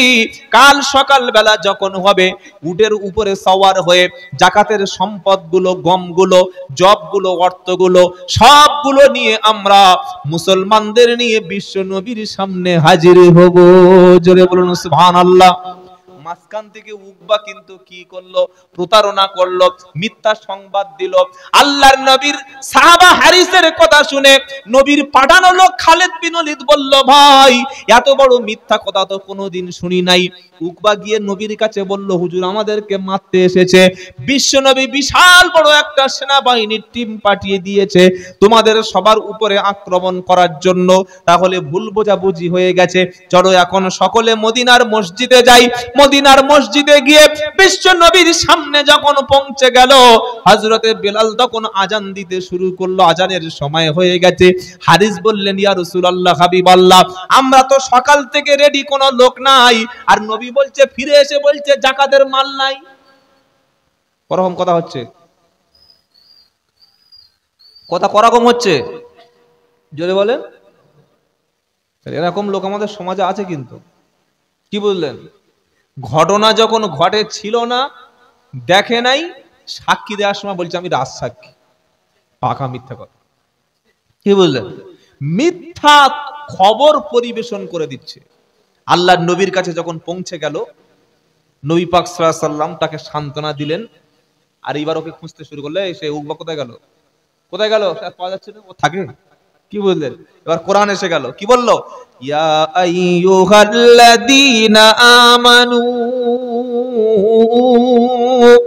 ও বিশ্বাসী ইমানদারেরা, ও ইমানদারেরা, ইন জাআকুম ফাসিকুম বিনাবাইন ফাতাবায়ানু আন তুসিবু কওমান বিজাহালাতিন ফাতুসবিহু আলা মা ফাআলতুম নাদিমিন। ও বিশ্বাসী ইমানদারেরা, শুনছেন আপনারা? কি সাউন্ড ঠিক আছে বাবা, কিছু করতে হবে না, আপনারা সবাই শুনতে পাচ্ছেন তো? এই কটা লোক শুনলে হলো, কি দরকার লোকে শুনিয়ে, আস্তে আস্তে বলি না, সাউন্ড ঠিক আছে, আমার অসুবিধা হলে আমি সাউন্ড ঠিক করে নেবো। কি বুঝলেন? এখানে কি বলছে? ইয়া আইয়ুহাল্লাযীনা আমানু, ও ইমানদারেরা, বিশ্বাসীরা, মানে সবাইকে বলছে, যারা ওই জাকাতের মাল আনবে বলে আনে নেই, চলে এসেছে। আর হারিস গিয়ে জাকাতের মাল নিয়ে নবীর কাছে সবাইকে ডেকে বলছে, ইয়া আইয়ুহাল্লাযীনা আমানু, ও বিশ্বাসী ইমানদারেরা, ইন জাআকুম, ইন মানে যদি, ইন মানে যদি বলেন, জাআকুম তোমাদের কাছে আসে, কি আসে? ফাসিকুম। ফাসিকুন মানে পাপিষ্ট, সত্যত্যাগী, মিথ্যাবাদী, বদকার, এরকম কোন লোক যদি আসে, কি নিয়ে আসে? বিনাবাইন, কোন সংবাদ, কোন খবর, কোন রিপোর্ট, কোন ঘটনা, কোন স্টোরি। কথা বুঝতে পারছেন? একটা করে কেটে কেটে বলছি, কোরআন কি শোনাচ্ছে? ইয়া আইয়ুহাল্লাযীনা আমানু, ও ঈমানদারেরা, জাআকুম, যদি তোমাদের কাছে আসে, ফাসিকুম বিনাবাইন, কোন পাপিষ্ট, কোন সত্যত্যাগী ব্যক্তি যদি তোমাদের কাছে কোন খবর নিয়ে আসে। ওই যে খবর নেন নবীর কাছে কি বলছে? হুজুর মারতে এসছে, যাকাত দেওয়া দূরের কথা, মারতে চলে এসছে। আর আল্লাহর নবী লোক টোক পাঠিয়ে তো সবাই 12টা বাজে দিচ্ছিল তো, শাস্তা করে দিচ্ছিল তো। তো যদি এরকম করে দিত ঠিক হতো কি? কেন? যেহেতু তারা জাকাতের মাল নিয়ে বসে আছে, আরে মাঝখান থেকে চিনিবাজি করে বাড়ি চলে গেছে। তাই কোরআন কি বলছে? যদি কখনো এর পরে এমন কোন খবর নিয়ে চলে আসে কোন ব্যক্তি, ফাতাবাইয়ানু, জাস্টিফাই করবে, আগে দেখবে ঘটনাটা সত্য কিনা, আগে তোমরা ক্রস চেক করবে সত্য কি মিথ্যা ঘটনাটা দেখবে। আনতুসিবু কওমাম বিজাহালাতিন ফাতুসবিহু আলা মা ফাআলতুম নাদিমিন। যদি তোমরা ঘটনাটা না চেক করো, ঘটনার সত্যতা যাচাই না করে, যদি তোমরা একটা জাতির উপরে, একটা কওমের উপরে শুধুমাত্র না জেনে না বুঝে যদি তোমরা আক্রমণ করো, পরে যখন সত্যটা প্রকাশ হয়ে যাবে তোমরা নিজেরাই অপমানিত হয়ে যাবে। আল্লাহ সেজন্য বলছে, যদি কেউ তোমাদের কাছে কোনো খবর, কোনো রিপোর্ট, কোনো সংবাদ কেউ যদি নিয়ে আসে, আর খবরদাতা সাংবাদিক মিথ্যাবাদী যদি হয়, খবর দেনেওয়ালা ব্যক্তি যদি অসত্য কথা বলে, খবরটা না জেনে না বুঝে জানো তোমরা কারোর সামনে শেয়ার করবে না। যদি করো অপমান হয়ে যাবে, যদি করো। আজকের আপনি জানেন সবচাইতে বেশি মিথ্যা খবর কারা পরিবেশন করে? এই টেলিভিশনের চ্যানেল ওয়ালারা। দাড়ি আছে, টুপি আছে, পাঞ্জাবি আছে, তাকে একটা চুরি করেছে, ওকে যখন খবরের কাগজে হেডলাইন করবে, মুহাম্মদ উসমান ইবনে মুসা ওরফে সেলিম, শুনছেন?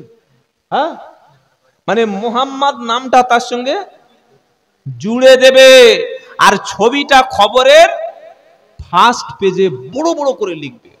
কেন? যাতে হিন্দু মুসলমানের মধ্যে তালগোল বাকি একটা গন্ডগোল লাগানো যায়। এটা তাদের চক্রান্ত। আজকের যত বড় বড় টেলিভিশন চ্যানেল, মিডিয়াগুলো সব ইহুদি খ্রিস্টানদের দখলে, মুসলমানদের হাতে একটাও পাওয়ারফুল মিডিয়া নাই। অবাক হয়ে যাবে। 9/11 যখন টুইন টাওয়ারে হামলা করলো, সঙ্গে সঙ্গে সিএনএন, বিবিসি কি বলে দিল? এ কাজটা ওসামা বিন লাদেন করেছে। সঙ্গে সঙ্গে খবর ছড়িয়ে দিল। পশ্চিম বাংলায় কোনো একটা গন্ডগোল হলে আগে মিডিয়ার ভাইরা সেখানে চলে যায়, আগে দেখে যে মোল্লা আছে তো, মুসলমান আছে তো, যদি থাকে তাহলে খবরটা ভালো করে প্রকাশ করতে, জোরে বলেন, সুবিধা হবে। আর আমরা কি করি? টিভিতে যা বলে, সোশ্যাল মিডিয়ায় যা বলে মনে করি সত্যি কথা। না ভাই, ফেসবুকের কথা, ইউটিউবের কথা, তারপরে হোয়াটসঅ্যাপের কথা, সোশ্যাল মিডিয়ার কথা, টেলিভিশনের কথা, মোবাইলে ইন্টারনেটে যা দেখি সব কিন্তু সত্য নয়। বর্তমান এআই প্রযুক্তি আছে মোবাইলে, এআই প্রযুক্তি। এমন একটা ভিডিও বানানো যাবে, এমন একটা ঘটনা সাজানো যাবে, আপনি দেখে কোনোভাবেই বলতে পারবেন না যে এটা মিথ্যা। অথচ এমন নিখুঁত ভাবে ঘটনাটা সাজিয়েছে, স্টোরি তৈরি করেছে, ভাববেন 100% সত্য কথা, কিন্তু সেটা মিথ্যা ঘটনা, সেটা সম্পূর্ণ মিথ্যা কথা। এইভাবে মানুষের মগজগুলো ধলাই করা হচ্ছে। তাই নবী বলছেন, কাফা বিল মারই কাদিবা আইউ হাদ্দিসা বিকুল্লি মা সামিয়া। মিথ্যাবাদী হওয়ার জন্য সেই ব্যক্তি যথেষ্ট, কোন ব্যক্তি? যা শোনে আর সঙ্গে সঙ্গে যাচাই বাছাই না করে লোকের কাছে বলে দেয়। তাহলে আমরা যারা ঈমান এনেছি, আমরা কি করব? কোনো খবর, কোনো রিপোর্ট, কোনো সংবাদ আমাদের কাছে আসলে কেউ যদি আমার বিরুদ্ধে কিছু বলে, আমরা লোক লস্কর নিয়ে মেরে ঘর পর জ্বালিয়ে দিয়ে পুড়িয়ে একদম ছারখার করে দিয়ে, এটা ঠিক হবে তো নাকি? হ্যাঁ, কোরআন কি বলছে? তোমার কাছে মিথ্যাবাদী পাপিষ্ট বদকার যদি কোনো খবর, কোনো রিপোর্ট আসে, আগে তুমি জাস্টিফাই করো, খবরটা চেক করে দেখো, যদি অন্যায় করে থাকে, ভুল করে থাকে, মিথ্যা খবর যদি হয়, তোমরা উত্তক্ত হয়ে গিয়ে আর একটা জাতিকে আক্রমণ করলে, আর পরে যখন সত্যটা বার হয়ে আসলে তখন কি হয়ে গেলে? অপমান হয়ে গেলে। হঠাৎ করে মসজিদে বলছে, কালকের রাত 12টার সময় মসজিদে জানালা দিয়ে 5 কেজি শুকরের মাংস অমুসলিমরা আমাদের মসজিদে ফেলে দিয়েছে। আচ্ছা, খবরটা শেয়ার হতে ক মিনিট সময় লাগবে তাড়াতাড়ি বলুন। বলছেন না কেন? 1 মিনিট লাগে। গোটা পশ্চিম বাংলা আগুন জ্বলে যাবে। মুড়াকাটায়, মহেশপুরে, আপনার চন্দ্রকোনা থানা, হ্যাঁ, চন্দ্রকোনা থানার মুড়াকাটা মহেশপুরে মসজিদে, মুসলমানদের মসজিদের মধ্যে অমুসলিমরা শোরের মাংস ফেলে গেছে। আচ্ছা, যে মদ করে সেটা সহ্য করবে? হ্যাঁ, যে সুদ খায়, দাড়ি চাচে, প্যান্ট পরে, মদ খায়, গাঁজা খায়, সে সহ্য করবে? যাই হোক, শোরের মাংস মসজিদে ফেলেছে মানে জান দিয়ে দেব, নারাই তাকবীর, যুদ্ধ করবে। কি ভাই করবে কি করবে না? হ্যাঁ, খবর ছড়িয়ে দিয়েছে, কিন্তু আসল খবর এটা সত্য না। আপনি এটা শুনে নারাই তাকবীর, আল্লাহু আকবার বলে রাস্তা অবরোধ করে আশেপাশে বাজারে বা কিংবা 2-4টে হিন্দু ভাইদের দোকান, ঘর পর জ্বালিয়ে দিয়ে, বাড়ি ফাড়ি জ্বালিয়ে দিয়ে বললেন জিহাদ জিহাদ জিহাদ চাই, জিহাদ করে বাঁচতে চাই। হ্যাঁ হ্যাঁ, মসজিদের সরের গোশ ফেলেছে, জিহাদ করব বলে একবার আগুন জিয়ে কয়েকটা হিন্দু বাড়ি ফাড়ি পুড়িয়ে দিল। এবার 144 জারি হয়ে গেল, পুলিশ আসলো, পাইকারি হারে গ্রেফতার করলো। পরে মাংসটাকে নিয়ে চন্দ্রকোনা থানার আইসি ওটাকে ল্যাবরেটরিতে পাঠালো, ল্যাবে পাঠালো। পরে পরীক্ষা করে দেখা গেল ওটা আসলে কুত্তার মাংস ছিল। শুনছেন আপনারা? কিসের মাংস ছিল? আচ্ছা, ধরছি শুকরের মাংস, 5 কেজি শোরের মাংস আপনার মসজিদে কেউ ফেলে দিল, ওই মসজিদে নামাজ আর জীবনে পড়া যাবে না? যাবে না? শুকরের মাংস যেমন নাপাক এবং হারাম, মানুষের পেশাবও তেমন নাপাক। শুকরের মাংস যেমন নাপাক, মানুষের পেশাব তেমন নাপাক। বিশ্বনবী মদিনার মসজিদে বসে আছেন, একজন ইহুদি এসে বিশ্বনবীর মসজিদে পেশাব করতে শুরু করেছে। নবী মুন্ডু কেটে নিয়েছেন, ঠ্যাং ভেঙে দিয়েছেন তো। ওমর ফারুক বার করেছে তরবারি, হুজুর মুন্ডু আলাদা করে দেব। নবী বললে থামো, ওকে পেশাবটা কমপ্লিট করতে দাও। পেশাব যখন কমপ্লিট হয়ে গেল, বিশ্ব নবী ডেকে বললেন শোনো, এটা কিন্তু পাবলিক টয়লেট না, এটা কোনো নোংরা আবর্জনা না, এটা হলো মসজিদ, এটা আল্লাহর ঘর। এই জায়গায় আমরা সেজদা দিই। যখন তোমার পেশাব লাগবে, পেশাবের প্রয়োজন যখন হবে, তুমি বাথরুমে গিয়ে টয়লেট করবে, পেশাব করবে। লোকটা ভুল বুঝতে পারলো, বিশ্ব নবীর কাছে ক্ষমা চেয়ে নিয়ে চলে গেল। সুবহানাল্লাহ বলবেন না? এই হচ্ছে নবীর আদর্শ। আর শুকরের মাংস যদি ফেলে, আমরা কি করব? মাথা গরম করে 2-4টে হিন্দু ভাই দোকান পান ভেঙে দিলে ঠিক হবে তো? এটা উচিত না। আগে দেখবো কারা গন্ডগোলের পিছনে মদত দিল, কারা দায়ী। মাংসটা সত্যি কি নাপাক প্রাণীর, আগে জাস্টিফাই করব। কথা মনে থাকবে ইনশাআল্লাহ। এটাই ইসলাম আমাদেরকে শিক্ষা দেয়। কেউ যদি তোমার কাছে মিথ্যা খবর পরিবেশন করে, তোমরা আগে জেনে বুঝে তবে অন্য কওমকে তোমরা বিচার করো, তার উপরে অ্যাটাক করতে যাও না। এটা কোরআনুল কারীমের মধ্যে সুস্পষ্ট সিদ্ধান্ত। আপনার স্ত্রী আপনার মায়ের নামে অনেক কথা বলবে, আপনার মা আপনার স্ত্রীর নামে অনেক কথা বলবে। সব কথা কানে নিয়ে যদি চলতে চান, সংসার হবে তো? হ্যাঁ, যা বলবে 100-র মধ্যে 90টা কান থেকে উড়িয়ে দেবেন, যা বুঝে নেব, তবে সংসারে শান্তি পাবে। কোন মেয়ে ছেলে যদি স্বামীর সংসারের নির্যাতন জুলুমের কথা পাইকারি হারে সব যদি মায়ের কাছে ফোন করে বলে, সংসার হবে? কি বলছেন? এই জন্য যা শুনবেন সবকিছু বিশ্বাস করার দরকার নাই। আয়াত নাজিল হয়ে যাওয়ার পরে নবী সাহাবাদের বললেন, সাহাবারা, কোন ব্যক্তি যদি মিথ্যা কথা বলে আর সেই মিথ্যাবাদীর সাক্ষ্য গ্রহণযোগ্য না, মিথ্যাবাদীর কথাও আল্লাহর দরবারে বিবেচনা হবে না। কোরআনুল কারীমের মধ্যে এই শিক্ষা আল্লাহ রাব্বুল আলামিন তিনি দিয়ে দিলেন। এবার আল্লাহ বলছেন, এ মুসলমান, তোমাদের দুই দলের মধ্যে যদি কোনো গন্ডগোল মারামারি হয় তোমরা কি করবে? কোরআন শোনাচ্ছে, ওয়া ইন তাইফাতানি মিনাল মুমিনিনা কতাতালু ফাআসলিহু বাইনাহুমা ফাইন বাগাতু ইহদাহুমা আলাল উখরা ফাকাতিলুল্লাতী তাবগী হাত্তা তাফি ইলা আমরিল্লাহ। আল্লাহ পাক কোরআনে শুনিয়ে দিচ্ছে, হে মুমিন ব্যক্তি শুনে রাখো, তোমরা মুমিন হলে পরস্পর ভাই ভাই, জোরে বলুন। আচ্ছা, একজন মুসলমান আরেকজন মুসলমানের কি হয়? সত্যি ভাই? এই সত্যি ভাই? তৃণমূল সিপিএম এর ভাই তো মরে গেলে তৃণমূল জানাজার নামাজ শুধু তৃণমূল্লা পড়বে না সিপিএম পড়বে? সবাই পড়বে। সবাই যদি পড়ে তাহলে একে অপরের বিরুদ্ধে মারামারি কেন? তাবলীগ জামাতের একটা লোক মারা গেছে, ফুরফুরার পীর সাহেবের মুরিদ জানাজা পড়া যাবে? জানাজা পড়বে? হ্যাঁ, তাবলীগ জামাতের লোক জানাজা পড়বে, আমি যাবো কি গো? আমি ফুরফুরা শরীফের মুরিদ, তাবলীগ মানে তো জাহান্নামী, কেন জানাজা পড়বো? আমি তাবলীগ জামাতের লোক, ফুরফুরা মানে তো ওরা ভুল পথে আছে, আমি ঠিক পথে আছি, কেন জানাজা পড়বো? এটা ঠিক হলো না ভুল হলো? জোরে বলেন। কোরআন কি বলছে? 26 পারা সূরা হুজরাতের 10 নম্বর আয়াতটা শুনুন, আর মারামারি করবেন বলে রেডি হন।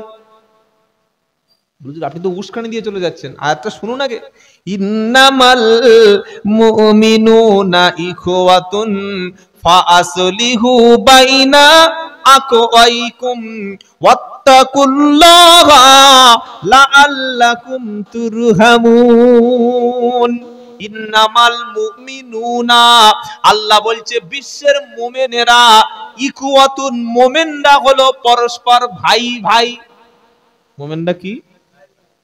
একটা মুমিনের রক্ত আরেকটা মুমিনের জন্য হারাম, একটা মুমিন আরেকটা মুমিনের অপমান করা হারাম, একটা মুমিন আরেকটা মুমিনের ক্ষতি করা হারাম, একটা মুমিন আরেকটা মুমিনের অসম্মান করা, জোরে বলেন, মেরে নাক ফাটিয়ে দেওয়া। কি গো? কেউ যদি কারোর মেরে নাক ফাটিয়ে দেয়, কেউ যদি কারোর কানে তালা লাগিয়ে দেয়, কেউ যদি কারোর মেরে ওই চোখ কানা করে দেয়, কান কেটে নেয়, তার শাস্তি কোরআনে লেখা আছে না নাই? কি আছে? কোরআন কি কিতাব। পারা নাম্বার 6 সূরার নাম মাইদা, আয়াত নাম্বার 45। আল্লাহ বলছেন, আমি লিখে দিয়েছি, শোনো। ওয়াকাতাবনা আলাইহিম ফিহা আন্নান নাফসা বিন নাফসি ওয়াল আইনা বিল আইনি ওয়াল আনফা বিল আনফি ওয়াল উদুনা বিল উদুনি ওয়াস সিন্না বিস সিন্নি ওয়াল জুরুহা কিসাস। সূরা মাইদা আয়াত নম্বর কত বললাম? 45 কি বলছে? ওয়া কাতাবনা আলাইহিম ফিহা নাফসা আন নাফসা বিন নাফস। আমি আল্লাহ পরিষ্কার সিদ্ধান্ত দিয়েছি, কেউ যদি কোনো জীবন হত্যা করে, যে হত্যা করেছে তাকেও, সবাই মিলে হত্যা করবে না, বিচারক রায় দেবে। কেউ যদি কাউকে হত্যা করে তাকেও হত্যা করবে আদালত। কার কথা? কোরআনের কথা। ওয়াল আইনা, কেউ যদি কারো চক্ষু কানা করে দেয়, আদালতে তার ওই চোখটা কানা করে দেবে। সেলিম মইদুলের ডান চোখ কানা করলো, আদালতে বিচার হওয়ার পরে আদালত ডান চোখ কানা করবে না বাম চোখ? কোনটা? ডান চোখ কানা করে দেবে। কোরআন শোনাচ্ছে ওয়াল আনফা, কেউ যদি কারোর নাকটা ভেঙে দেয়, আদালত ওর নাকটা ভেঙে ফেলার আদেশ দেবে। ওয়াল উদুনা বিল উদুনি, কেউ যদি কারোর কানটা কেটে দেয়, আদালত বলবে যে কানটা কেটেছে, যে কেটেছে তার ওই কানটা কেটে নাও। শুনছেন? সুবহানাল্লাহ। ওয়াসিন্না বিসিন্নি, কেউ যদি কারো দাঁত ফেলে দেয় মেরে, আদালত বলবে না যে 20,000 টাকা দিয়ে বদলা নাও, আদালতে দায় হবে ইসলামিক রায়, যার দাঁতগুলো যে ফেলেছে তার সেই দাঁত কোটা ফেলে দাও, দেখো কেমন মজা লাগে। কথা মনে থাকে ইনশাআল্লাহ। কারোর কান কেটে নিয়েছে আর আপনি 20,000 টাকা দিয়ে দিলেন, 20,000 টাকা দিলে কান পাওয়া যাবে? হ্যাঁ? কারোর চোখে এই রড দিয়ে চোখ পুরো কানা করে দিলেন, 10,000 টাকা দিলে চোখ পাওয়া যাবে তো? আল্লাহ রায় দিয়ে দিয়েছে, জোরে বলুন সুবহানাল্লাহ। তো কোরআন কি শোনাচ্ছে? ইন্নামাল মুমিনুনা ইখওয়া, বিশ্বের মুমিনরা হলো ভাই ভাই। এটা কোরআনের সূরা হুজরাতের 10 নম্বর আয়াত। কিন্তু আমরা মুসলিম মহল্লার মধ্যে তাবলীগ, ফুরফুরা, আজানগাজি, কাদরিয়া, চিশতিয়া, হানাফি, শাফি, হাম্বলি, মালিকি এই আয়াতটা মানতে চাই না। আমার দলের লোক হলে সে জান্নাতি, আর আমার বিরোধী লোক হলে তুই জাহান্নামের কুকুর, তুই কাফের, তুই মুশরিক, তুই বিদাতি। 500 লোক আজমির শরীফে যাচ্ছিল, শুনছেন? ট্রেনে যেতে যেতে, আর ওই ঘন্টা 5 পরে ট্রেনটা অ্যাক্সিডেন্ট হয়ে, এখন তো ট্রেন মুড়ি মুড়ির মতো দুর্ঘটনা করছে, 300 লোক মরে গেল। আজমিরে যাচ্ছিল, তখন একদল লোক বলল আলহামদুলিল্লাহ, ঠিক হয়েছে, ঠিক হয়েছে, ওই সব জাহান্নামে চলে গেছে। আচ্ছা, এটা বলা ঠিক হয়েছে কি? তাবলীগ, ফুরফুরা, আজানগাছি, কাদরিয়া, চিশতিয়া, হানাফি, শাফি, হাম্বলি, মালিকি এদের গায়ে লেখা আছে তো? আচ্ছা, আমার গায়ে লেখা আছে কি দেখুন তো? তাবলীগ না ফুরফুরা লেখা, হানাফি, শাফি। আমাদের প্রত্যেকের পরিচয় হলো আমরা হলাম মুসলমান। তাবলীগ জামাত আমার ভাই, ফুরফুরা আমার ভাই, বেরেলি আমার ভাই, হানাফি আমার ভাই, আজানগাছি আমার ভাই, চিশতিয়া আমার ভাই, কাদরিয়া আমার ভাই, শাফি মাযহাব আমার ভাই, আহলে হাদিস আমার ভাই, বেরেলিরা আমার ভাই। যত কলেমা পড়া মুসলমান আছে, ও যদি কাবা শরীফকে কাবা বলে মানে, মুসলমানদের হাতে জবাই করা বস্তু খায়, আর মুসলমানদের মতোই যদি নামাজ পড়ে, কোরআন বলছে সে ভাই। কোরআন বলছে ভাই, আর আমরা বলছি তুই দুশমন। কি ভাই শুনছেন? এই আমাদের মসজিদে আসবি না, আলাদা মসজিদে নামাজ পড়, এখানে নামাজ চলবে না। ও বলছে তুই আমাদের মসজিদে ঢুকবি না। আর আল্লাহ বলছে মরে গেলে এক কবরে ধুনবো, আলাদা জায়গায় শুতে দেব না। কি ভাই? ফুরফুরার আলাদা মসজিদ করে নিচ্ছে, ওই আহলে হাদিস আলাদা মসজিদ করে লিখছে আহলে হাদিস জামে মসজিদ। হ্যাঁ, আমি দেখে এসেছি বেলডাঙ্গা, মুর্শিদাবাদ দেখে এসেছি আহলে হাদিস জামে মসজিদ। শুনছেন? বারাইপুর খোদার বাজারে যাবেন, খোদার বাজার বারাইপুর, ওখানে গিয়ে দেখবেন লেখা আছে হানাফি জামে মসজিদ। কেন ভাই মসজিদের নাম লেখা থাকবে কেন? মসজিদ হচ্ছে আল্লাহর ঘর। কোরআন বলছে মোমেনরা ভাই ভাই, আর আমরা ছোট্ট ছোট্ট বিষয় নিয়ে মারামারি করছি। টুপিটা লম্বা না গোল, এ নিয়ে এখনো আমাদের ঠিক হয়নি। হাত এখানে না এখানে, এ নিয়ে বাহাস চলছে। নবী নূর না মাটি, মারামারি চলছে। জামা গোল না ফাড়া, মারামারি চলছে। ইয়া নবী দাঁড়িয়ে না বসে, এ নিয়ে মারামারি চলছে। আর ইসরায়েল গত 3 দিন আগে 6টা মুসলিম রাষ্ট্রের উপরে একসাথে আক্রমণ করেছে। কটা? জোরে বলুন। 6টা। এই যে সৌদি আরব, পাশে মিশর, কুয়েত, কাতার, জর্ডন, ইয়েমেন, ওমান, বাহরাইন। অনেকে মনে করছে ফিলিস্তিন হচ্ছে, হোক না, আমরা ঠিক আছি না। সৌদিদের টার্গেট হলো, এই ইসরায়েলের টার্গেট হলো গ্রেটার ইসরায়েল বানাবে। গ্রেটার ইসরায়েল মানে সৌদি আরব নেবে, মিশর নেবে, সিরিয়া নেবে, লেবানন নেবে, নিয়ে ওদিকে ইউফ্রেটিস নদী পর্যন্ত বিশাল বড় একটা ইসরায়েল রাষ্ট্র বানাবে। যে ইসরায়েল রাষ্ট্রের মধ্যে সৌদি চলে আসবে, মিশর চলে আসবে, ইরাকের কিছুটা অংশ নেবে, সিরিয়া নেবে, আর কি আছে লেবানন নেবে, ইয়েমেন নিয়ে বিশাল বড় ইসরায়েল রাষ্ট্র বানাবে। এজন্য পরপর 6টা মুসলিম রাষ্ট্রের উপরে ইসরায়েল হামলা করেছে। শুনছেন আপনারা? ওটা তো সৌদির, ইসরায়েলের কথা বললাম। আর আমাদের পার্লামেন্টে ওয়াকাফ যে রায়, ওয়াকাফ আইন যে পাশ করা হয়েছে পার্লামেন্টে, ওই আইনে বলা হয়েছে শুধুমাত্র তাবলীগ জামাতের মসজিদগুলি ওয়াকাফ আইনে নিয়ে নেওয়া হবে। তাই তো ভাই? শুধু ফুরফুরা শরীফের মসজিদগুলো কেড়ে নেওয়া হবে, তাই তো? ইস, ছি ছি ছি ছি, আমি একজন ভাইকে মারছি, সে আমার কলেমা পড়া ভাই। খবরদার ভাই, দল থাকবে, মত থাকবে, কেউ ফুরপুরা শরীফে যাবে, কেউ আজানগাছিতে যাবে, কেউ বসিরহাটে যাবে, কেউ আজমিরে যাবে, কেউ তবলিগ জামাতে যাবে, কেউ পাথর চাপড়ি যাবে, কেউ হাত বুকে বাঁধবে, কেউ নাবির নিচে বাঁধবে, কেউ রসুলের মহাব্বতে ইয়া নবী বলবে, কেউ বসে বসে দরুদ শরীফ পড়বে, কেউ টুপি মাথায় দেবে, কেউ লম্বা পড়বে, কেউ গোল পড়বে। তা বলে আমি তাকে শত্রু বলবো?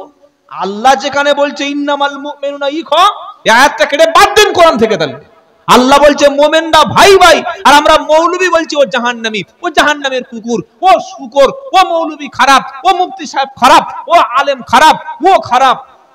রে ভাই, কিয়ামতের দিন আল্লাহ যদি বলে যে আজকে তোমার কোনো আমলগুলো আমি আল্লাহ কবুল করি নাই, সেদিন তুমি কি করবে বলো? নবী ডেকে বললেন, ফাতেমা তুমি নিজের আমল ঠিক করো, কিয়ামতের দিন নবীর বেটি, এই হিসাবে আমি কখনো তোমাকে পার করব না। হে হাসান হোসেন দুইজনা, তোমরা নিজেদের আমল ঠিক করো, নবীর নাতি পরিচয় দিয়ে তোমরা বাঁচতে পারবে না। নবী ডেকে বলল, হযরতে আলী আমার জামাই শুনে রাখো, তোমাকে আল্লাহ জান্নাতের মধ্যে, তোমাকে আল্লাহ কাফির মুশরিকদের জন্য বাগ বানিয়ে দিয়েছে। তারপরেও তুমি কিয়ামতের দিন যদি বলো আমি নবীর জামাই ফাতেমার স্বামী, এই বলে রেগাই হবে না, নিজের আমল অনুযায়ী বিচার ফয়সালা হবে। আল্লাহ কোরআনে শুনিয়ে দিচ্ছে, কুল মা কুনতু বিদআম মিনার রুসুল মা আদরি মা ইফআলু বি ওয়ালা বিকুম। 26 নম্বর পারা 2 নম্বর পৃষ্ঠায় 1 নম্বর লাইন, সূরার নাম আহকাফ 9 নম্বর আয়াত। আল্লাহ বলছেন, নবী তুমি বলো তুমি কোন নতুন রাসূল নাও, তোমার আগের রাসূল এসেছে, সবাই চলে গেছে। আমার নবী বলছেন, মা আদরি আমি জানি না, মা ইফআলু বি ওয়ালা বিকুম আমি নবী জানি না আমার সাথে কি ব্যবহার হবে, আর আমি নবী এটাও জানি না কাল কিয়ামতের দিন তোমাদের সাথে কি ব্যবহার হবে। নামাজ আছে, রোজা আছে, কোরআন আছে, ব্যবহার ভালো, আল্লাহ রাজি থাকলে জান্নাতি। সবচাইতে মানুষকে কাফের ফতোয়া দেয় বক্তারা। কারা? হ্যাঁ, জলসা বসে বসে কাফের বলে দিলাম, জাহান্নামী বলে দিলাম। এই বলার অধিকার পৃথিবীতে কারোর ছিল? একজন সাহাবা যুদ্ধ করতে গেছে, আর একজন অমুসলিম, শুনছেন আপনারা? কটা বাজে? 11টা বেজে গেছে। আর একটু বলবো না, শেষ করে দেবো?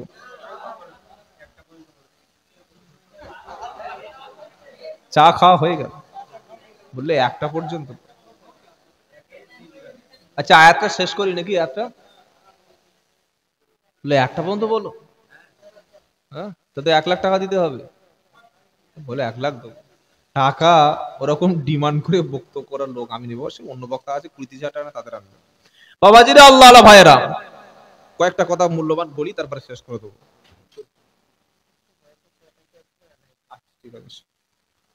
যেটা শোনাচ্ছিলাম, যুদ্ধের ময়দানে একজন সাহাবা যুদ্ধ করছে, করতে করতে একটা অমুসলিম শেষে বলছে, লা ইলাহা ইল্লাল্লাহ, লা ইলাহা ইল্লাল্লাহ, লা ইলাহা ইল্লাল্লাহ, আমি মুসলিম।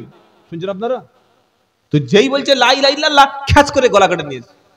নবীর কাছে খবরে গেল, বলল আল্লাহর নবী, যুদ্ধের ময়দানে এই সাহাবাটা একজন মুসলমানকে হত্যা করেছে।